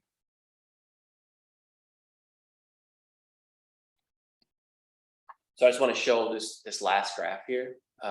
This is Bennett Lake phosphorus concentrations. And this green is the surface of the lake and this brown is the bottom, right? And Diane, you asked a question about wintertime versus summertime operations. So here's a measurement in the spring. And so what you see is that there's high phosphorus on the bottom in the spring. So that's because the ice was on there and it went anaerobic and probably had internal loading going on in the winter. And so in the spring, you have a high concentration. And then eventually it begins to settle out, or the algae pick it up and things happen to it. But then you have summer that comes along and you can have internal load going. This peak, I don't know if this is iron bound phosphorus or organic bound phosphorus, but what happens is the water temperature is basically driving how much organic phosphorus gets into the water column. And so this lake is kind of deficient in iron. So I think you'd want to add iron to this lake. Is in addition to aeration, if your goal was to get rid of that internal loading and meet the TMDL requirements. And that's where you're talking about a different combination of things for each lake. Right. Based upon what's in there. Yeah. Right. And so you see this pattern in Bennett. You can see why the bottom phosphorus is kind of leading to higher surface concentrations as mixing events go on. And 2021 was a good year because we just didn't have a lot of rainfall. Same with 2020 to kind of identify these patterns. So I mentioned that I got ahead of myself a little bit, this iron concept, iron and forced air aeration, combining them. Some lakes you may not have to do this, you can just do the aeration. And I should point out that, I've used 10 years as this kind of blanket longevity. Turns out for the aluminum treatments, that's perfect, because that's exactly how long it worked in Wakefield Lake. In Coleman, thank you. And, but this forced aeration plus iron, it may last a lot longer than 10 years. Iron is mobile, so if it gets buried in the sediment, it becomes reduced. It might kind of migrate upward. So it may last longer than that. And it may deal much better with incoming sediment loads. So it may not have this problem with sediment accumulation on the surface leading to more internal load if the iron kind of recycles itself, gets used. Keith? Yeah. So you can't just put a bunch of iron shavings on the bottom of the lake and have it sit there forever and suck up phosphorus? I'm not a huge fan of iron shavings because they're the wrong form of iron. They're iron +2, so it's reduced. I'm asking to add iron chloride, which is +3 form, and it'll start out as oxidized, whereas the other ones, the form that the phosphate doesn't really bind to very well. It has to. So you could do that, but I think adding iron chloride is going to be easier, and I think it's going to be distributed more evenly, and it's going to start out in the oxidized form. So you could, like they do they're doing at Saffold, those experiments with putting iron shavings, like you could do it that way. But I think this is just for a larger system, this can be an easier application than trying to sprinkle it on the ice, let the ice melt and put it into that. And then I see the word illuminate there, which then suggests that there's a possibility in this process that aluminum ions could be released at some point. Is that true? So the ferric chloride is an acid, and you need something to buffer it. Otherwise, it could acidify the lake. So sodium aluminate is a base, and so is calcium hydroxide. So you could use either one of those to buffer the iron. If you have a lot of iron-bound phosphorus in your lake and a lot of organic-bound phosphorus, you might want to choose sodium aluminate, because then the aluminum is then available to bind the iron-bound phosphorus. So it's really an option. Either one you want to use. The contractors who do these treatments don't do the calcium hydroxide very much, so you have to discuss with them how ready they are to add that. But my question is, would the illuminate possibly turn into aluminum ions at some level as part of this process? Immediately, as soon as they hit the water, it's aluminum. It is aluminum hydroxide. It is aluminum. Yeah, that's ions. Okay. Which if I haven't already, I will share my paper with you that talks about toxicology of aluminum. And it I have a section on aluminum toxicity here on the end.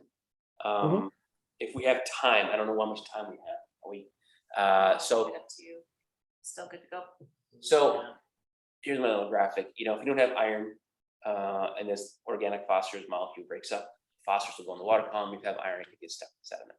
I've talked about that a million times now. Another oxygenation technique that I think is up and coming is you actually add direct oxygen rather than air. So the forced air is you take your atmospheric air and put down the bottom lake. This is actually adding oxygen, and the oxygen then dissolves into the water at the bottom of your lake. So I know the guy who's designing these systems, and he's just patenting a new system where you actually put these things in the bottom of the lake and you directly inject water into this chamber. The water is pulled in and it comes out.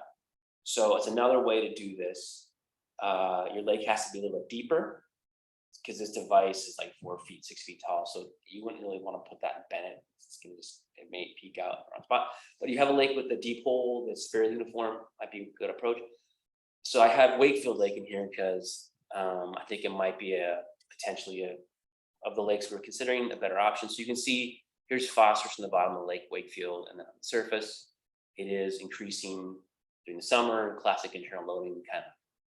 And you can see dissolved oxygen is low at the bottom of Wakefield. So if you put this thing down there, one thing that it could do is not destratify your lakes. You can, instead of forcing the lake to mix like this, it's just oxygenating the bottom layer of your lake. And which may be a benefit for fisheries, which Bill would probably tell you more than I can. I'm not a fisheries person, but if you keep that cooler water down there and not destratify your lake, it might be a good way to stop internal loading without mixing it. So that's, and also for winter time, you could also aerate in the winter and not have thin ice issues for certain deeper lakes. So that's kind of where it may come in. Is this used anywhere now? It's used not in this particular design, but Pleasant Lake, which is north. North You know Oaks, that? yeah.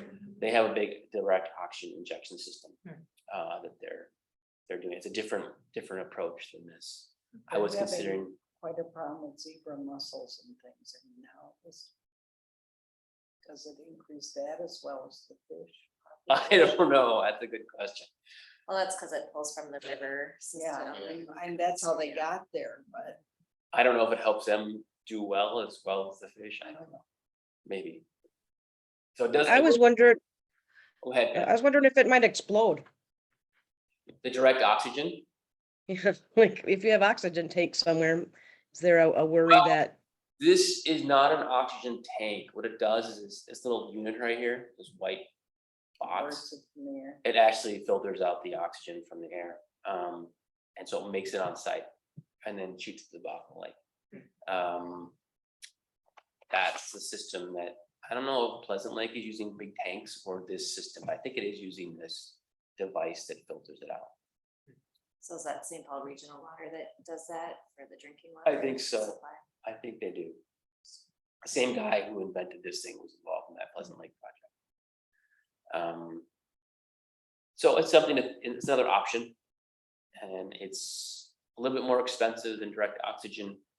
I just got a cost quote for doing this at Cedar Lake, which it turned out to be about $500,000 to $750,000 to do Cedar Lake for this kind of technique. But Cedar's quite big. It's a lot bigger than this.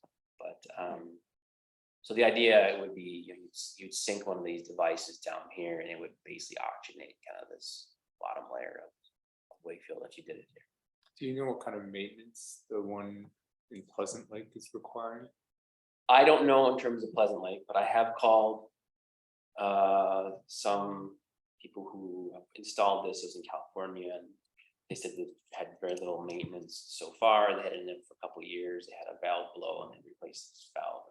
And that's been it so far. But there is some kind of maintenance that it does require, because there's a pump that's running all the time, so these things do.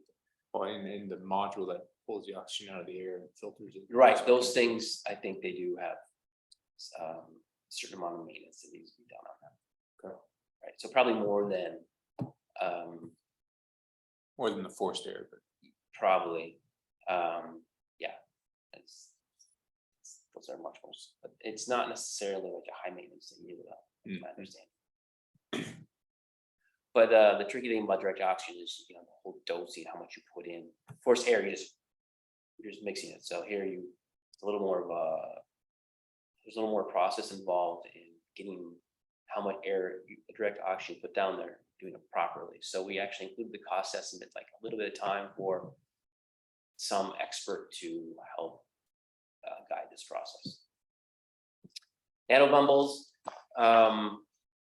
we talked to the Moliere company that makes these things, and the nanobumbles are kind of a cool concept. They're actually denser than water, and the idea is they're supposed to sink to the bottom of the lake and touch the sediment directly. We costed this out, but they're not really ready to kind of do this on a scale that's required by the district lake sizes. It's more like you can see small couple acre, 5 acre type pond system where I think these systems are being installed.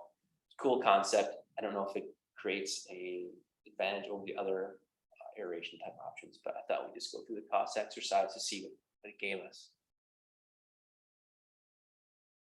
So here's a cost benefit analysis summary, and I'm not highlighting this because it's great. I highlight it because I made a mistake compared to the report, and I corrected it here and I'll correct it in the report. So dredging costs per year per pound, highest cost.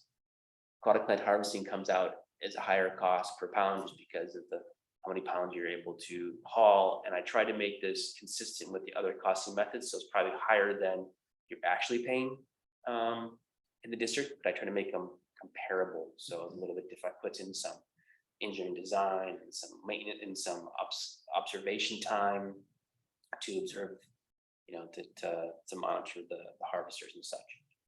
Phoslock cost per pound, and you can see alum, which is actually alum plus an illuminate estimate because you have to have one together. Forced air aeration, and then iron aeration costs, which includes the cost of the forced air aeration plus, if you add iron and the base chemical.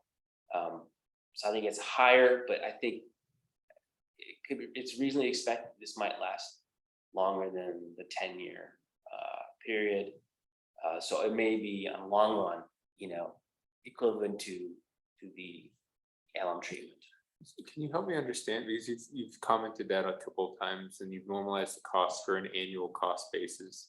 If a solution lasts for 10 years, what does that do to the overall removal per year cost estimate?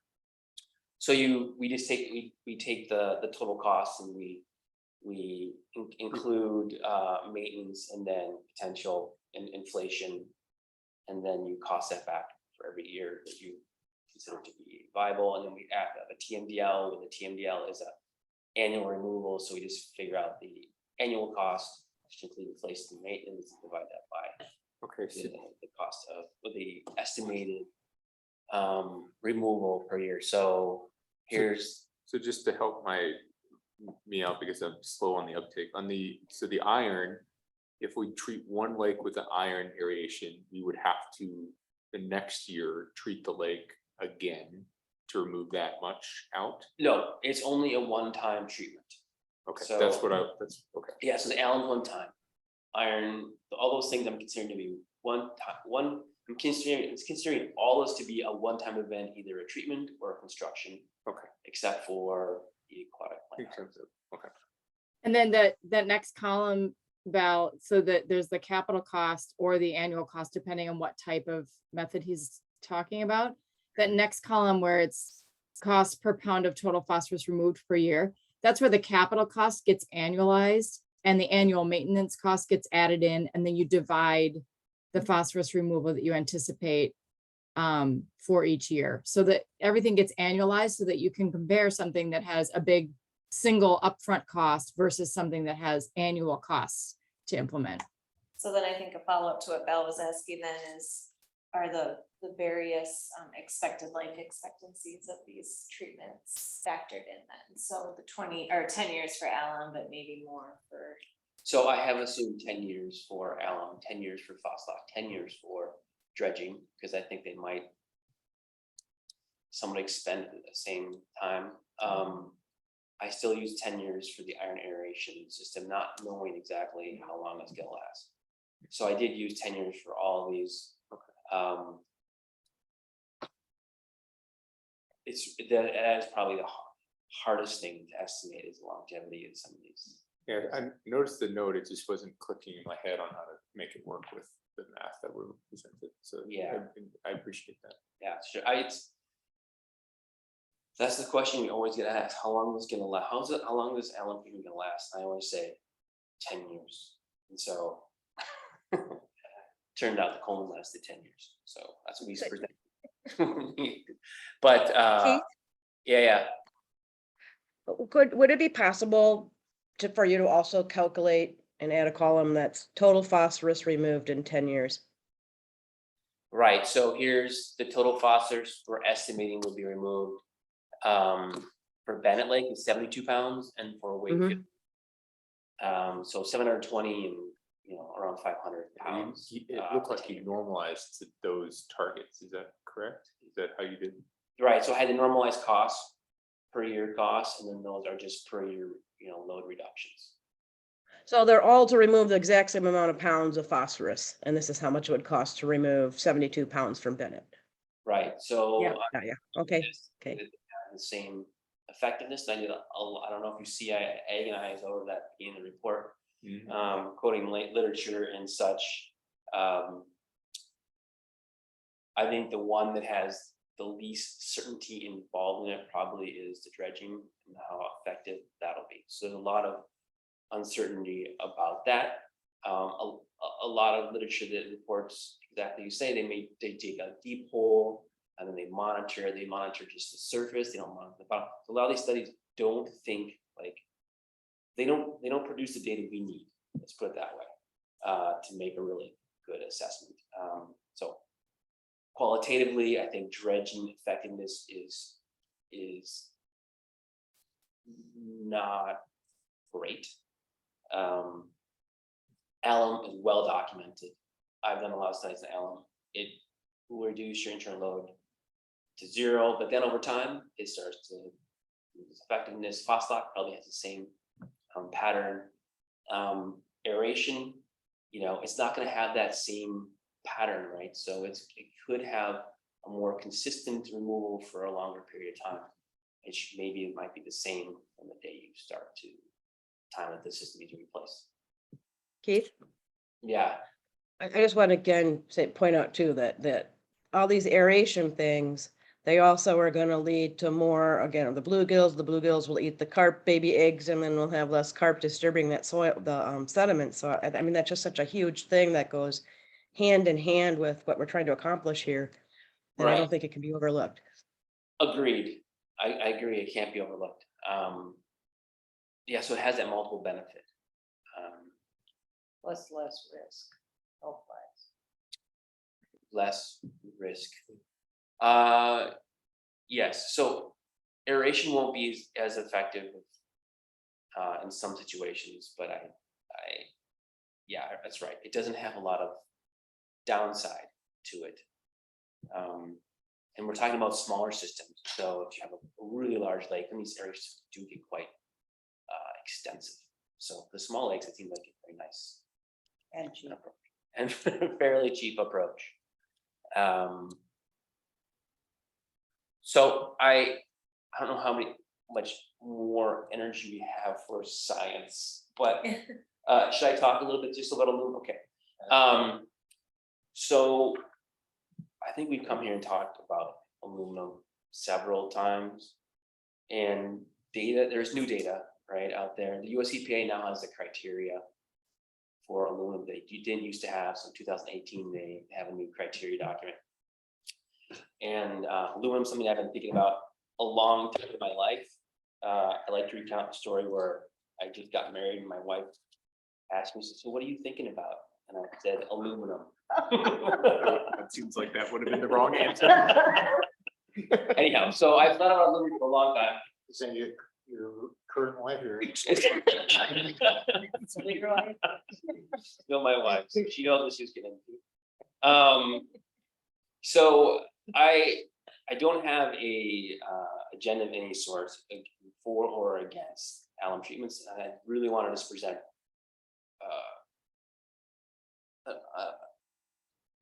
all the information I could find in a fairly understandable without searching for things too much. So I picked this criteria document as my starting point. They use this 500-page document. It's used basically to create this criteria, and they call it the criteria development document. Here's their narrative. They say aluminum is the most abundant element in Earth's crust. It's not very solid. In reality, aluminum doesn't very solid. It's found in clays and other minerals. It's bound to dissolve organic carbon, phosphate hydroxide, and most aluminum is not necessarily free in the water column. So it's not very soluble. It tends to make this hydroxide, which is insoluble chemical near pH.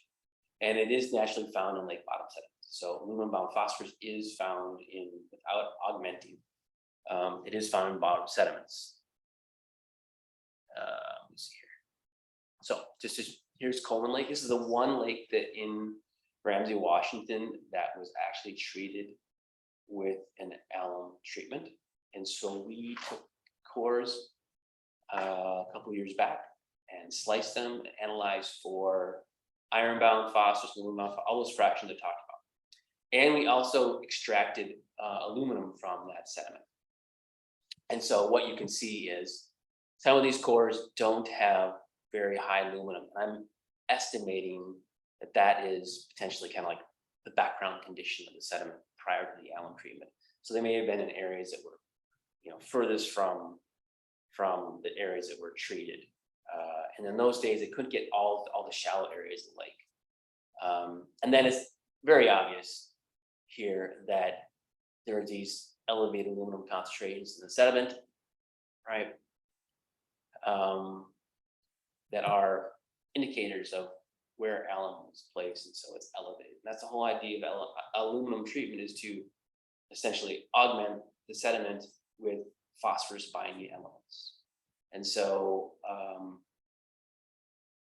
alum treatments or iron treatments, or anything you do add to the sediments may last longer, because even though new sediment is deposited in the top of the lake, and I should point out, this is inverted. So this is deep into the lake sediment. This is exactly where the water column and the sediment interface touch, right?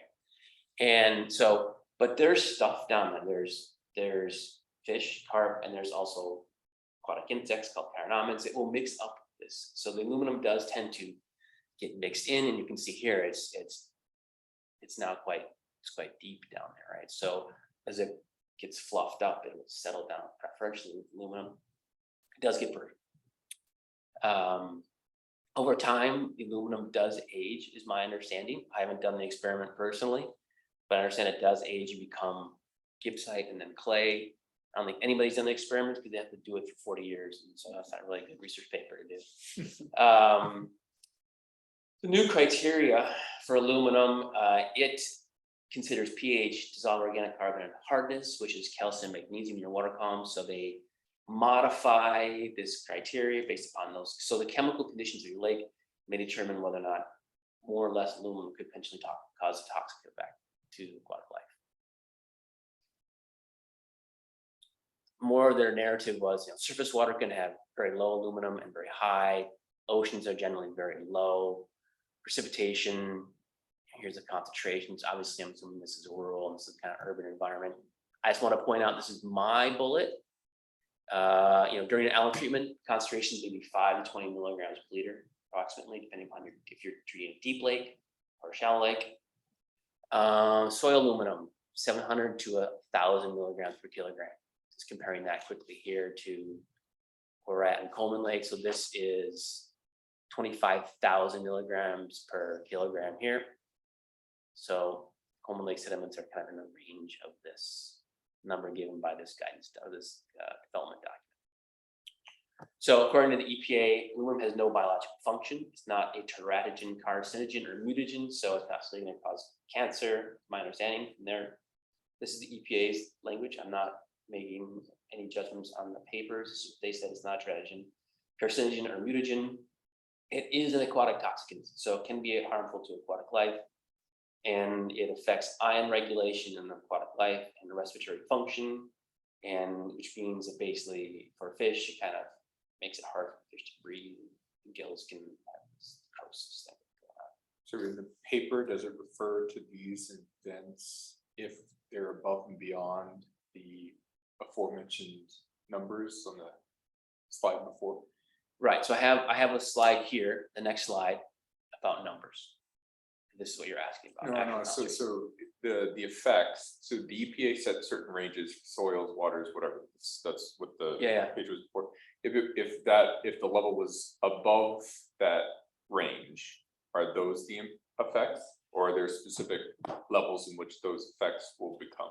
There are specific levels. So what they do is they literally take a cup, put the aluminum in, put an organism in, and see how they survive. Okay. It's not very scientific. It's then you count how many die and how many live, and you do that for a lot of species and a lot of different chemical conditions, and they combine all this literature together, and then they create regressions and such to figure out how much to take to kill something. So this is the data summarized that they used to make these criteria. So I put all different species. They try to get snails and fish and frogs and algae and other stuff in there called zooplankton, which are in lakes, crustaceans, and so I should point out all these guys are young. They're not like a full-blown bass. They're not taking a bass and they're taking, like, if they do a brook trout, it's basically a bunch of eyeballs and a tail. So that's, you know, the toxicity test. They're tiny. So they try to do this at the most vulnerable life stage of the species. And you can see there's a range, you know, 120 milligrams per liter down to, you know, 2.3. So this is, you know, a number where, you know, half are, excuse me, so, you know, it causes what's called acute toxicity, so it can kill stuff. So how cute is acute? Acute, what they do, these tests are for 48 hours. Okay. But my observation, so it is a 48-hour test, but typically, and you see the effects occur within, you know, the first 24 hours of the test. So typically what happens in 24 hours happens in 40 hours. This is my other job, or actually doing this kind of testing. You know, it's considered to be fairly rapid. Well, the reason I'm just trying to rectify it because I didn't realize what this graph was when I read through the slides. Yeah. But effectively, you know, in earlier you said you could have doses of 5 to 20 milligrams per liter for an hour to 3 hours during a dosing event. During an Allen treatment, yeah. Yeah, Right. and so I'm just trying to figure out in acute, that doesn't imply hour to 3 hour. Well, when I hear acute, I think short times, but this is 48 hours, most of them last 24 hours. And so during Allen treatment, the likelihood of them getting an acute issue, having acute issue is low. Is that what I'm trying to take away from this? I would not necessarily make that conclusion. Okay. Because so there was a lot of debate about, say, stormwater toxicity, right? So it happens as done. Yeah. But the thing is, you could take these species and maybe have them exposed for 3 hours, and then put them into a clean cup, say, and they may exhibit toxicity. Like I actually did this experiment myself. So there's like intense exposure that can occur, and then they can still exhibit toxicity. So, and even though they're done for 24 or 40 hours, I think it's still relevant to the time of the allergy. Okay. So I still think it's not like, oh, don't worry, the allergy is only 3 hours. So I still think it has relevance. Yeah, that's what I was curious about. Yeah. Thank you. That's my personal experimental interpretation from my personal experience. That's like the literature. And so using approximately what would Coleman Lake chemistry be, you know, maybe 2 to 4 milligrams per liter might be a range where this criteria might apply. So this is my personal conclusions based upon US EPA criteria. Is there a risk with an Allen treatment? And I'm saying, I think there is, right? Certain species are not going to be affected. Certain species are going to be. So when you do an Allen treatment, you don't necessarily treat the whole lake boom like that. You treat section, right? So there's going to be a certain exposure area and certain not exposure area. And the effect is going to depend upon the species and the life stage. So if you're treating in the spring, maybe you have a greater risk to affecting those young fish, whereas in the fall, maybe those fish are going to be older. You're probably not going to affect adult fish. The adult fish become much more hardy, I guess you could say. Any older species become more hardy as they get older. I personally have never had a fish kill when I've done an Allen treatment. So maybe all of a sudden fish float up or whatever. And then I think the effect will mostly be on those species that are kind of rapidly reproducing, like zooplankton and the smaller crustaceans and such, which would have a chance to, you know, repopulate the lake. So I'm just saying this not necessarily to argue for alum treatment. I'm just saying, I'm trying to think about all the different conditions you might want to consider how alum treatment fits into this criteria and the numbers that I've shown.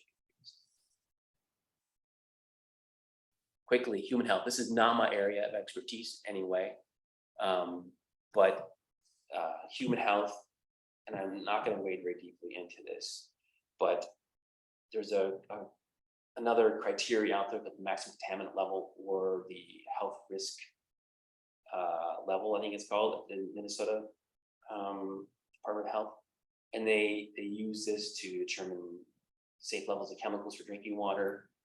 US EPA doesn't have one.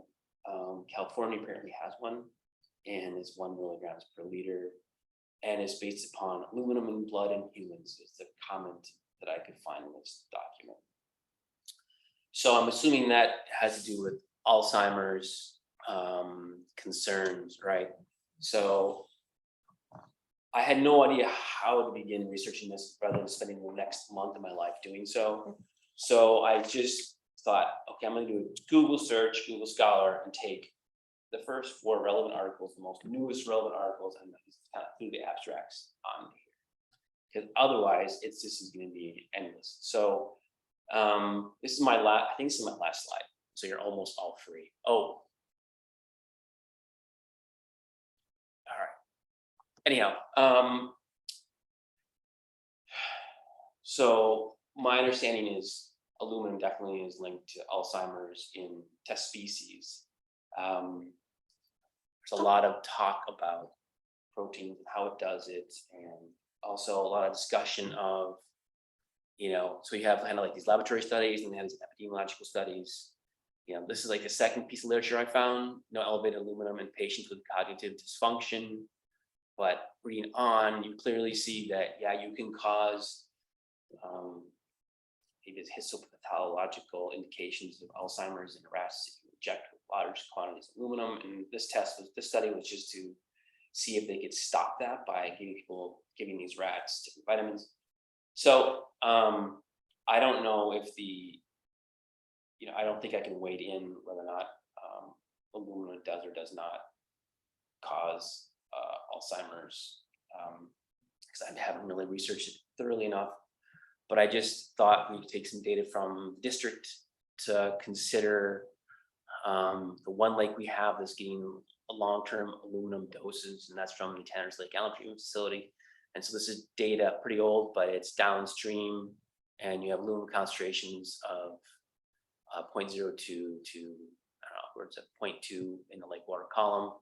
And my personal experience, this is elevated or some maybe background pre Tanner's Lake, but it's definitely not elevated over background in Minnesota. So northern Minnesota, you have concentrations that are as much as 1. So so if you're gonna do an alum treatment, my feeling is, and this is my feeling, what is the most prominent risk would be to acute aquatic toxicity to aquatic life.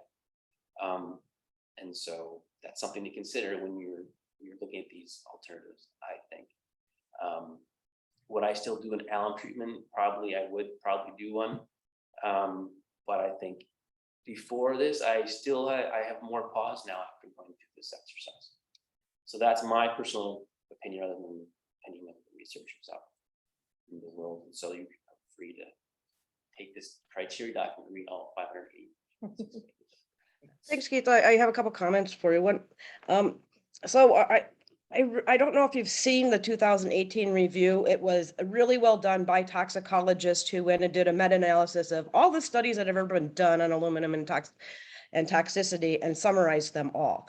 And so it does a really nice job of taking everything that is known and summarizing it in table form, and it tells you where all the papers are to be found. And I would encourage you, as if you're continuing to think about this, to look at that document, because you might find some interesting things to note in there as well. And then, for example, some things that I just remember from previous really reading some literature, with regard to Alzheimer's disease, there's studies that show your genetics can impact your susceptibility to aluminum. So for example, in regions where aluminum is naturally high in the environment, people who have a particular ApoE allele there's an increased incidence of Alzheimer's disease that might be associated with that increased aluminum in the environment. It's known to be a potent neurotoxin. You feed rats aluminum in their food and their brains degenerate. And then also just to note that when you're talking about the concentrations of aluminum, I believe my understanding from previously reading a lot about it is that aluminum in the ionic form is where it's got the most potential to be dangerous to animals. And in the solid form, it's really not accessible largely. And so when you're talking about total aluminum, it's important to keep in mind that. And so in our case, for example, the Tanner's Lake facility where we're injecting liquid alum, I believe that there's a greater opportunity for more ions to be present than if you say dropped a brick of aluminum foil in the lake, right? So I think there needs to be some consideration of that too. But having said all of that, I really appreciated your talk today. I thought it was really well done. I learned a ton and thank you very much. My pleasure. Aluminum, and it's going to be in it's called the hydroxide form. It's going to be ALOH3 in most certain neutral pHs that we have around here. So it will be on the ionic form, as Pam mentions, when we hit pHs at like 6 and 6.5, and that's why we try to avoid having things become acidified during the alum treatment.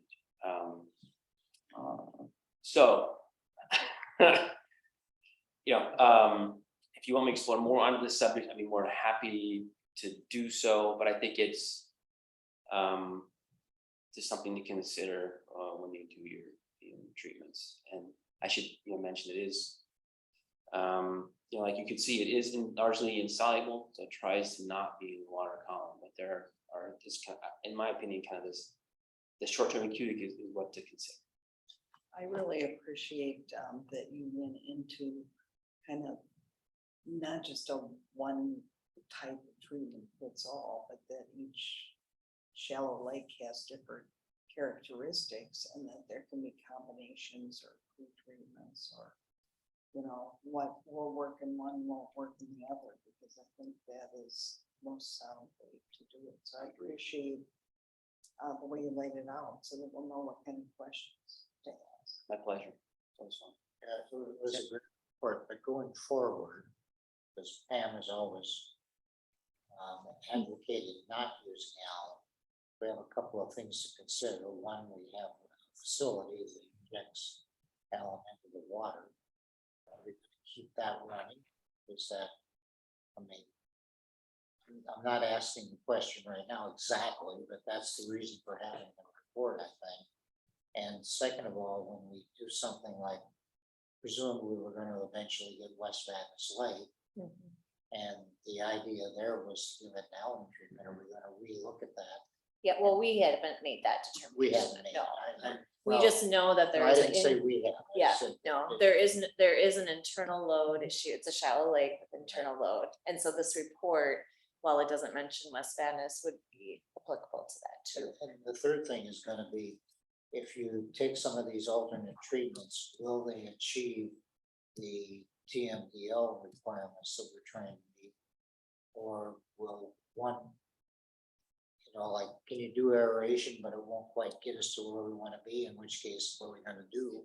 So the numbers that Keith was showing up there was to meet the TMDL requirements for the internal load. So remember, in TMDLs, there's an internal and external load. Right. We meet our external load with our projects on the landscape.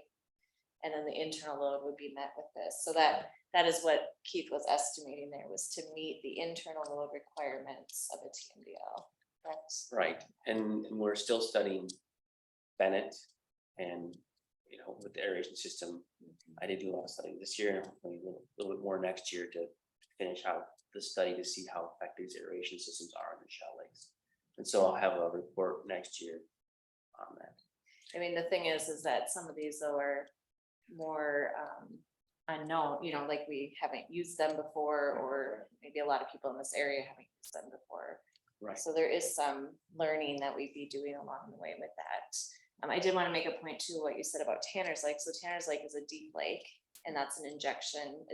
It's different, and we wouldn't be using these same techniques that Keith is laying out for shallow lake systems for Tanner's. Yeah, and Tanner's Lake, you know, you saw the aluminum concentrations there, and it goes against the criteria to see if there's any acute or chronic or long-term effects there. So the lake itself is low, has lower, From the data and previously, yes, it had lower um, concentration. and we remove the flock from the pond, so it settles out in the pond where we remove the flock. So it's a little bit different system. So if we talk about whether we continue that system, it would be a whole new set of information for you to consider. Yeah, well, I'm just, part of the reason why Yeah. I'm bringing it up is because Pam brought it up, and wanted us to shut it down, so I mean, that's okay if that's the right thing to do. But we need to consider those things as we're looking at it. Yeah, I think we have two paths. So we have the injection from Tanner's and then the shallow lake application, in-lake application.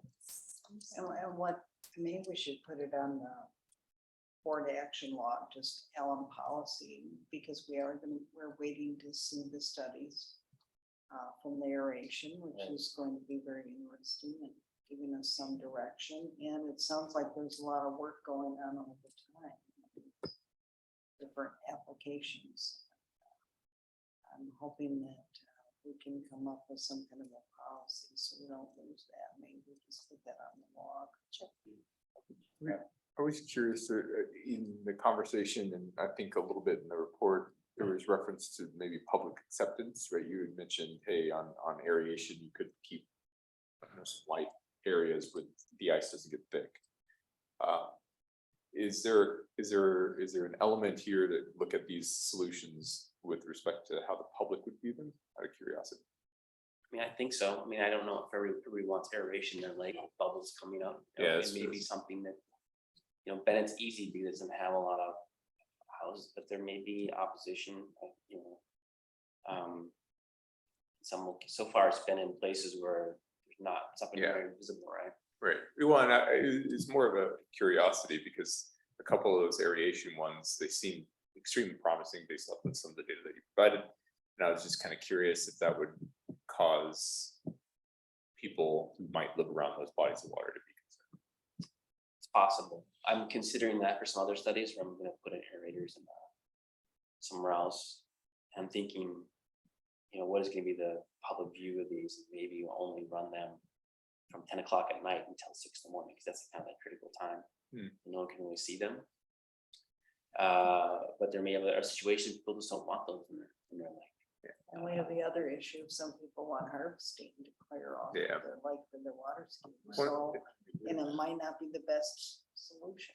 Which is where and I'm not trying to get to one solution or the other, but it's just another vector or maybe axis to consider some of these solutions. What I was thinking. Oh, yeah, Pam raised her hand. Yeah, I just got something to think about. I was thinking as we're going through all these options that, you know, we don't have to do, in some cases, maybe we opt to do a little of this and a little of that, you know, maybe we do want to do a little harvesting because it's beneficial for some reason along with an aerator. And then also to think about, you know, are there ways that as we're decreasing the external loads that might long-term help to stop the seeding of additional entering loading? So we're talking about things like street sweeping. And so if we upped our street sweeping around these lakes, might that ultimately over time help decrease that internal load? Just something to think about. Yeah, absolutely. Oh, and Larry, can you see me? Yeah. Yeah. Yeah, Larry.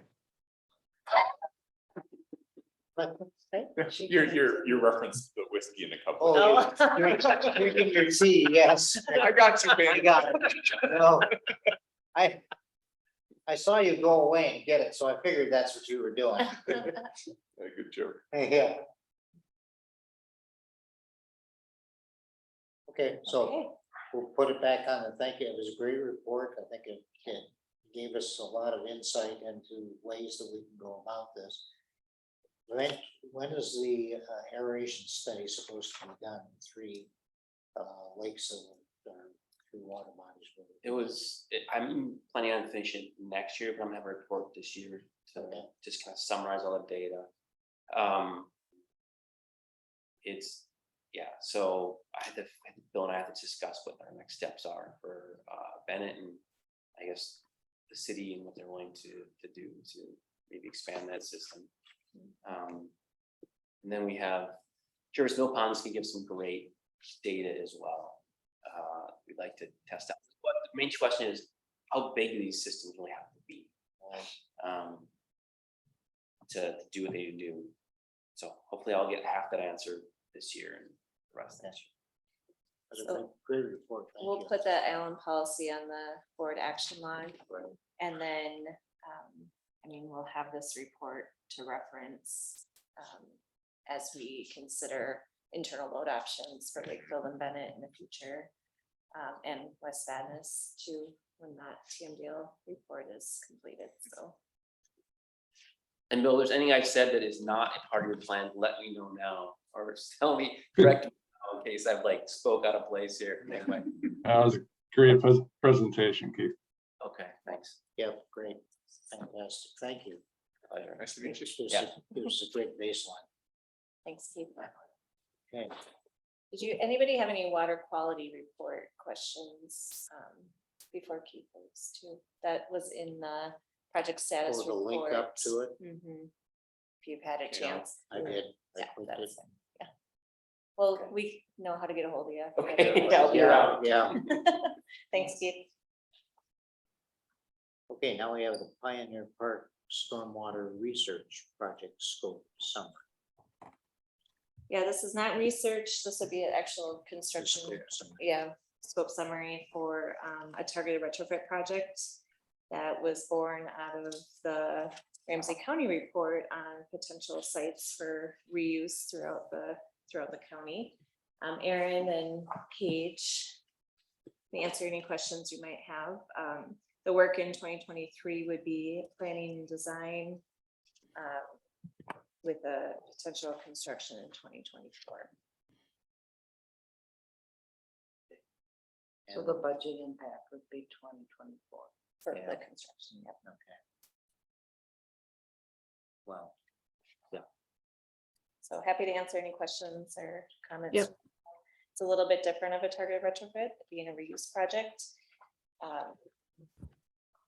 Yeah, we haven't done a project like this in Ramsey-Washington before. Bar has certainly done projects like this for lots of different folks. This tends to be kind of the right way to do a reuse project when you've got parkland, an existing irrigation system and parkland that can use water from stormwater ponds on the site. So this is the type of project that tends to make some sense. We did put this project in the prioritization tool. I think you see that in the memo. And, you know, this one, there aren't elements in the prioritization tool that add points for reuse just for reuse sake. Some of the points fall into place with groundwater, but there isn't a straight up conservation. No, now that I'm saying that, I'm double checking how we phrase this. Let me put it this way. We didn't add any categories that we thought provided benefit that weren't already in the prioritization tool, because we thought we have the tool. This is the one that you've seen. Let's judge this project by those things, even if we felt like there's probably some other intangible benefits here and tangible benefits that are of interest. But this was judged by the same way other projects have been judged by the prioritization tool. Could you expand the linkage to White Bear Lake? Let's see, how did we phrase that in the memo? It's something that might limit like watering, I assume, but I just was hoping to give more detail. How that linkage happens. Sure, you mean in terms of groundwater? Yeah. Yeah. So that's part of the DNR's Northeast Metro groundwater plan surrounding Right. White Bear Lake over the last, well, prior to the drought years. Right. So what they identified was basically a 5-mile radius around the lake. And when you're within that area, there's certain requirements that you must conserve the use of groundwater. Right. And when the lake level is at a certain elevation. Yeah. And so they've identified that as a concern. So if your area touches that, if your city touches that 5-mile radius, which in this case the project does, the city of Little Canada would be required to limit their use of groundwater. Right. So it's an area where conserving water is a good idea. Yeah, I was just thinking those are nice fields, there's some soccer fields, baseball fields there, and I was curious what that would mean to impact the niceness of that park. And that's where a project like this comes into play, because they would be able to then continue to irrigate because they wouldn't be using that groundwater source. They'd be using that source. Yeah, and I was just, thank you for connecting those dots, that helps me. And we anticipated when talking about the prioritization tool that there would be other things that came up that we maybe should add to it. So we should Right. review it every so often. Yeah. Or Yeah. else have another category. Sure. Yeah. As we were looking at that in this report, we thought, oh, we should probably have some, add something about groundwater. Right. conservation, specifically in the groundwater goal. The other piece that I'll highlight that's sort of along the same lines is when you look at when it's assessing RWMWD Goal 5, inform and empower communities. So Ramsey County has its own system for assessing where like an equity area would be. So they're using a different tool to identify where there might be locations where they should do a project because there haven't been projects in the past, or there are underserved communities. So for Ramsey-Washington, they look to the ACP 50 to determine where those priority areas are. Ramsey County has a different system that overlaps, but actually is even a little more expansive. And so again, we didn't give a point in the prioritization tool for ACP 50 because this project didn't land within the ACP 50, but it did land within Ramsey County's designated areas of target in terms of equity. So just another thing to think about. I'm not necessarily saying, and we should change the prioritization tool or change the ACP 50 designation, but just another thing to think about as we go forward about how to look with, different lenses on equity areas. So that was another thing we highlighted in the memo. And that was another one Paige and I discussed, looking at more in depth of how Ramsey County uses that social vulnerability index and if we should incorporate it. Hennepin County and Ramsey County have looked at that in somewhat recent years and sort of looked at a little more nuanced lens that might teach us some things.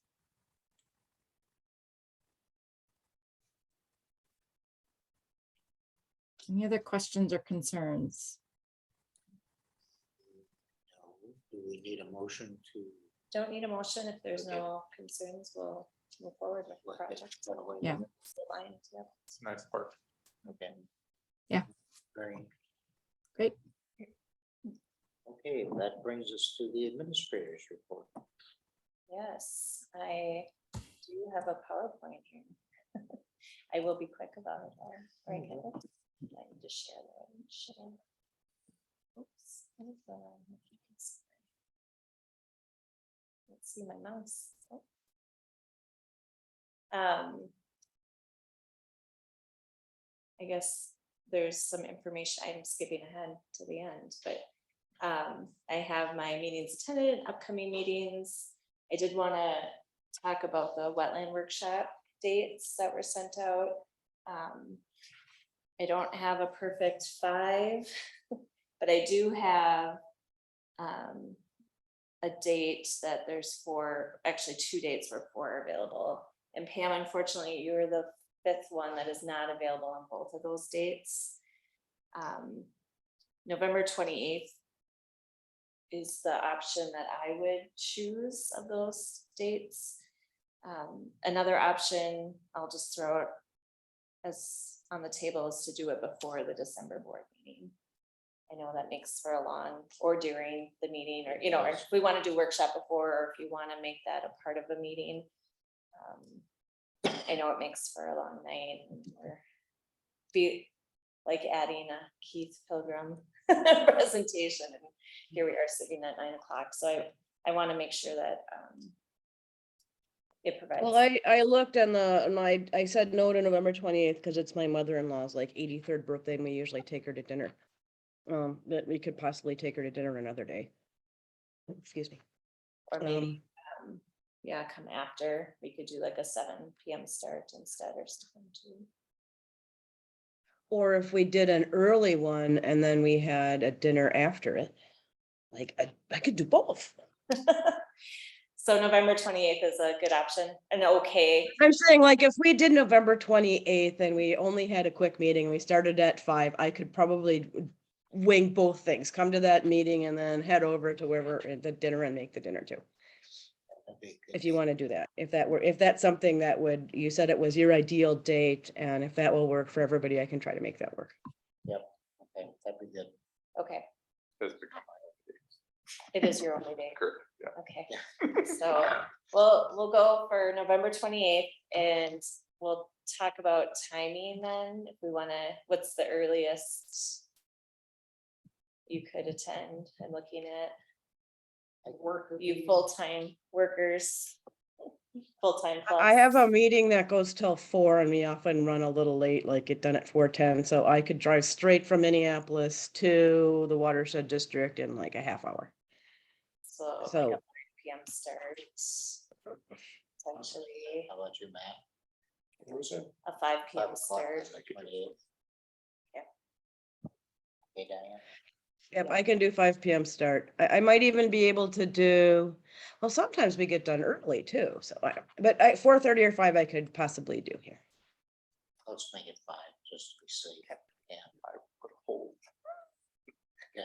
Well, and hopefully we're not planning on having a 3-hour meeting, because I'm gonna leave after about an hour.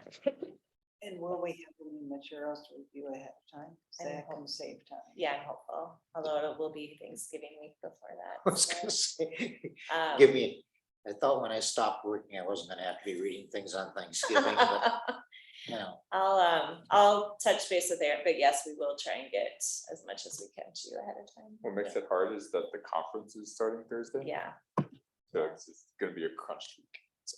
yeah, well, that's another, you're attending, I would like to try. Ahmad, anyone else planning to attend? Larry, are you able?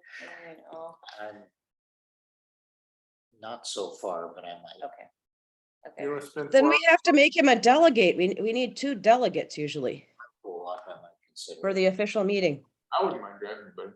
Okay, Pam, were you able to attend this year? No, but I was just mentioning that we need to assign, usually we assign 2 people who are going to be our delegates, and then they attend the official meeting for our little regional group and Yes, we do need to. can vote on our behalf at the main meeting at the end. They usually have. You two are the best possibilities, then we can assign you two as the delegates, and then if you're not able to attend, it's So been moved. So quick, Diane. yeah, That'll get a good indoctrination into the. Okay. it's a, I don't know, we got the packet today, it looks a little thin. The packet is No, not Oh. the packet itself, the agenda. the agenda. Mm, Yeah, so there was the resolutions are in there. I mean, what I can do is meet with, or send you guys some thoughts prior to the conference going up there. There's nothing real controversial in the resolutions, I would say. The strategic plan you've already seen, they just made some small updates. The bylaw changes I don't think are real controversial, so Alright. I think it'd be okay. So there was a motion, I think we should make a motion to appoint Yeah, we need to. Val and Larry as delegates. Okay. Second, Yeah, these are, the non-goers have to make the motion. In a second. Matt seconded. Oh, you And second. Pam did too. We really, Yeah. we're all. We're all, Yeah. Yes, we're everyone all who's not excited. attending has moved. oh, I forgot I can't vote. Never mind my second. Sorry about that. So we'll Val, or Diane and Matt then. Okay, any further discussion? No, roll call. Val, I Matt, Aye. Diane. Aye. And Larry. Aye, Good. I'll see, okay, You still have until next week to yeah, I do that. give the, There's got tons of stuff going on. I know. Right in the middle of everything. The conference highlights, that's what I was gonna share my screen. Let's do this. I'll just spend a lot of time on this and I can follow up with some things at different points in time too. Oops, I was at the beginning. Oh, you went to the water conference too? Yeah, I have that in here too. Yeah. Okay. Okay. Move camera a little. All right, so fall is conference season for water resource professionals. Maybe it is for a lot of other professionals as well, but a couple of conferences that I attended personally, the WEFTEC conference, this is the one I mentioned last month in New Orleans in Louisiana. They have their mission or their purpose of the conference. It is really international experience. There's over 10,000 attendees. I heard at one point maybe 20,000. I mean, it's a lot. Huge international conference. There's a mix of plenary sessions. There's a 1.3-mile long exhibit hall. It's a lot of walking, and they have a trolley that takes you from one end to the other if you want. And then there's a concurrent technical sessions. The thing about the exhibit hall though is a lot. So this WEFTEC conference started as a wastewater and water treatment for drinking water conference. Stormwater was a later addition to the WEFTEC umbrella. Much of the exhibit hall is pipes and things related to wastewater and water treatment. There's a stormwater pavilion where they do have some stormwater. It's a little later this year than the last time I had been to WEFTEC. So I'm not sure why, but a little less in the exhibit hall for the stormwater. Some of the takeaways from the two plenary sessions, and this is a big room for everybody to attend. There was communicating our water story. They had a professional speaker come and talk about the importance of communicating and how you use the right language to tell your story, to tap to emotion and values around water. And then the second day was they called it a waterside chat, 50 years of the Clean Water Act and beyond. And that was really interesting. They had the assistant director of the EPA Stormwater Division there to speak. Well, they had a past one and the present one to talk about the evolution of the Clean Water Act from the start to now. I've considered putting together a short presentation for staff, and I can share that with the board as well, about the history of the Clean Water Act, because I think that's, we've been doing our jobs for a while now, but kind of forget how we evolved into what we do today, and the Clean Water Act is a big driver for that. So I'll share that with you when we put that together. Some of the concurrent session highlights, so these are rooms with maybe 50 to 100 people in them, depending on the topic. You'll see all these topics are things that we talk about every month. Operations and maintenance, green infrastructure, planning, and flood risk. I would say, well, the most interesting outside of my realm is the New Zealand case study. They're really kind of at the beginning of this watershed approach. They've had, they showed these maps of, they had like every little city and area had their own like water jurisdiction. And now they're looking at 4 districts across all of New Zealand to really look at it as a watershed wide. What was real interesting is that they brought in their First Nations to sit at the table with them throughout this whole development. And to use their values as well when they're looking at how to approach water resource management. So that was really interesting. Some of the other maintenance and green infrastructure, I wouldn't say there was anything earth shattering or things that we haven't seen or done or are doing here, especially in Minnesota, but certainly there was little things I've taken here and there. The flood risk planning there, it was mostly coastal cities. but there was quite a bit of real interesting, I have quite a few notes in my phone. Like I want to reach out and get, because these are like 15-20 minute presentations and I want more. I want a little more information about how they've done their planning so I can compare it to how we've done ours. There was a lot of talk too about communicating our information around flood risk. So that's something I'm reaching out to get some more information on. Did any staff go with you? Yes, there was. What's that? Page you. Yeah, Paige, Nicole, Mary, and somebody.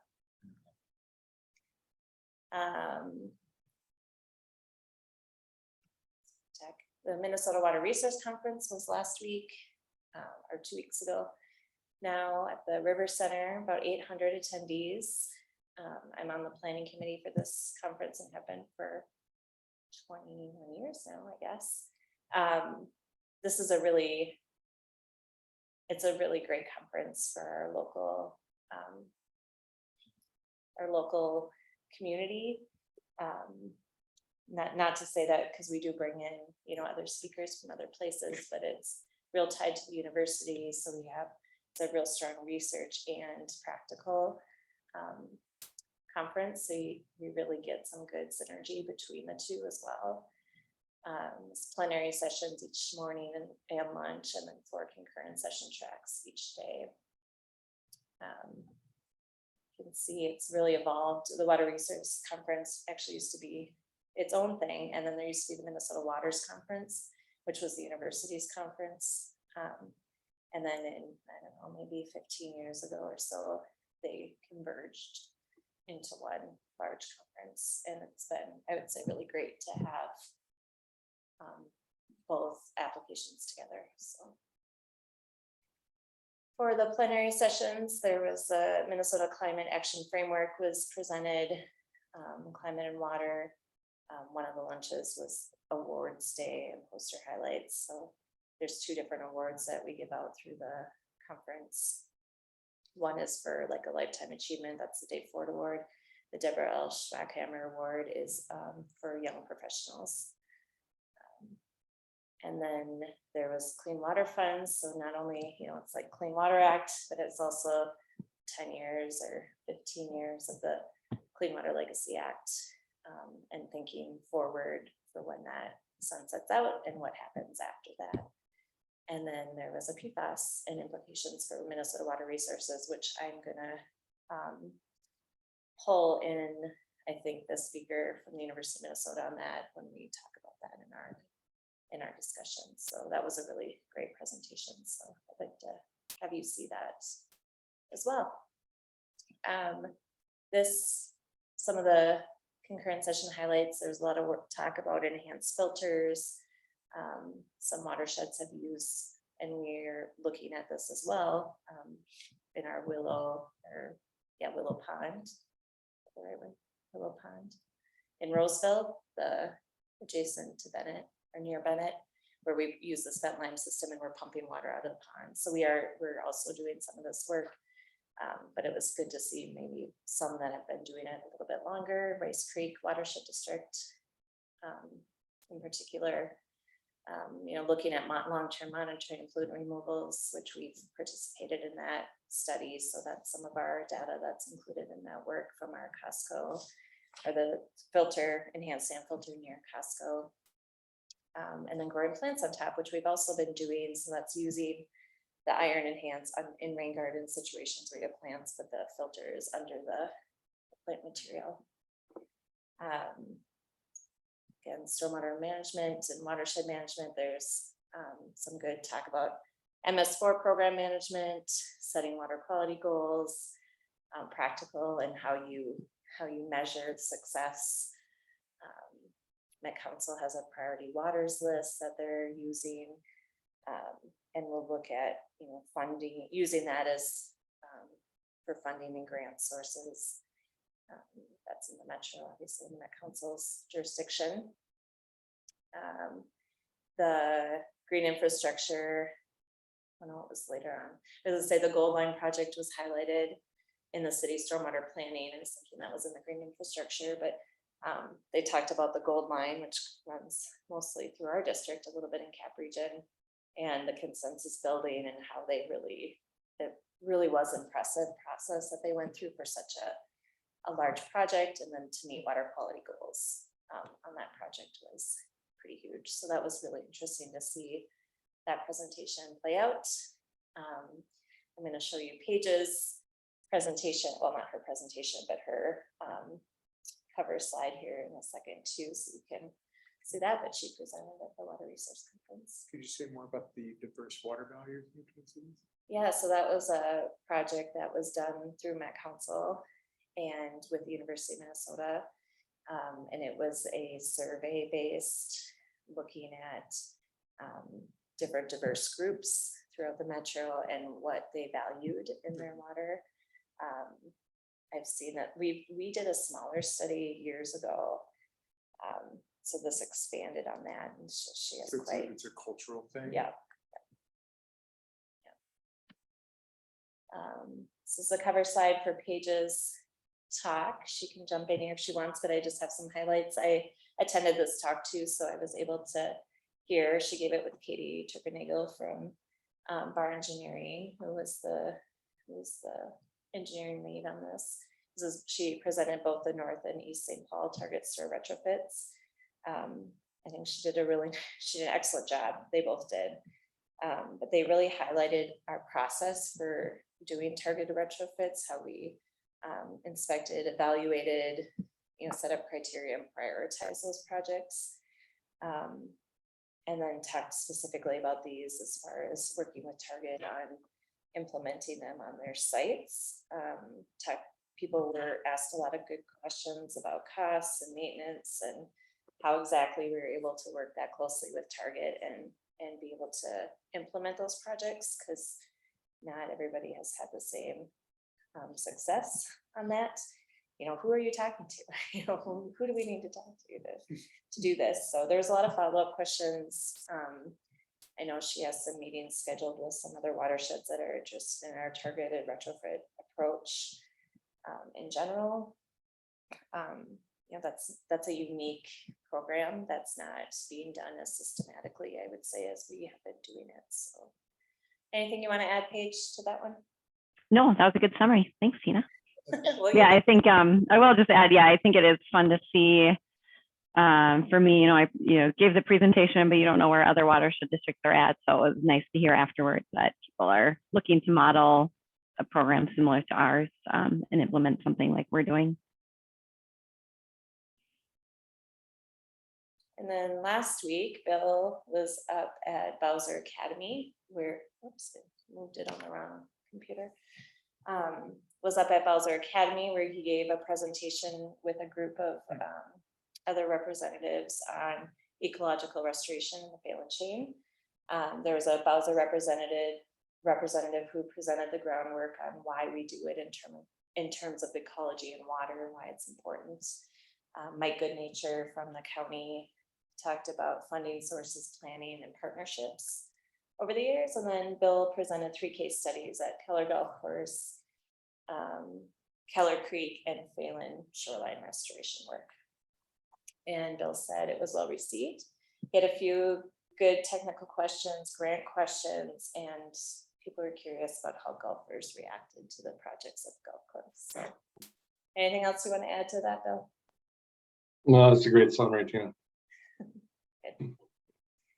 And then next week, I think, is when the NALMS conference is, and NALMS is the national, Bill, help me out there. North American Lake Management Society. Yeah. There you go. Where Lindsay on our staff will be presenting on gauging the impact of our shallow lakes educational video. And so they'll be showing, or she'll be showing that video during the presentation and then discussing how those key messages have been received by the public over the last several years and lessons learned and managing shallow lakes. So I didn't move it again. Sorry. There it is, Lindsay's. Is there going to be anything in the NALMS conference, do you know, about what we just talked about, Al? Because they have a statement about it. And I just wondered if in light of the things that are going on, whether some of these change their mind. Bill, do you know if there's? Yeah, discussion? I think my guess is that there's several sessions, Larry. It's a really significant tool in lake management. And there's typically numerous talks given at the annual conference. So it would definitely be worthwhile to gather some information from those talks. Okay. Do the presentations provided at these different conferences find their way into the website? Not for the water resource or the WEF tech. I don't know about NOMS if they provide those presentations afterwards, or Bowser can. Gosh, I know that there's abstracts available for the talks online. I'm not sure if are you talking video? No, forgive me, Bill. I was talking about, the staff did a lot of good work. They're presenting, they're getting visibility because we're doing novel Sure. concepts.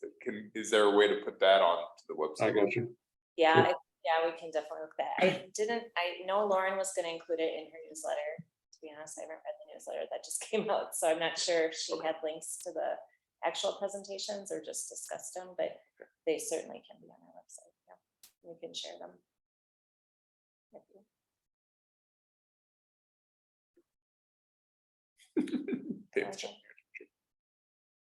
Oh, Pam, how we doing? Yeah. See, Larry, may I make a request? 125. Oh, I apologize. In 5 minutes, I'll have been up for 21 hours. I had a water main break on campus that I went in early this morning. And in 3 hours, I have to be back on campus to start briefing our third shift people on an issue. Okay, this is. And I need to go home and get Yeah. I need to get home and get like 2 hours of sleep. So Well, I'm I have impressed to that you leave. made it through. So thank you. I will make it the whole meeting next time. Oh, Thank you. Well, hopefully. It won't be this long. Yeah. Thanks, Matt. Yep. If, I wouldn't like to have his job. I like the idea of putting those presentations on and could piggyback up on that permit presentation given to the CAC. Yeah, yep. Oh, Mary said highlights from the newsletter, not specific links. Thanks, Mary. Yeah, I'll talk to Lauren about getting those up there. Okay.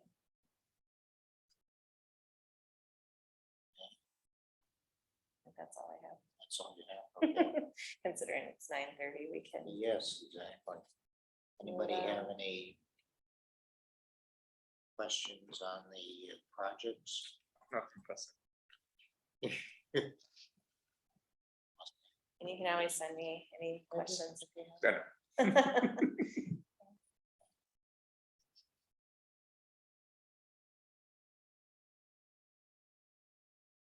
Oh, in item Q, I did have one question. In item Q, it mentions a wetland restoration project. What's that?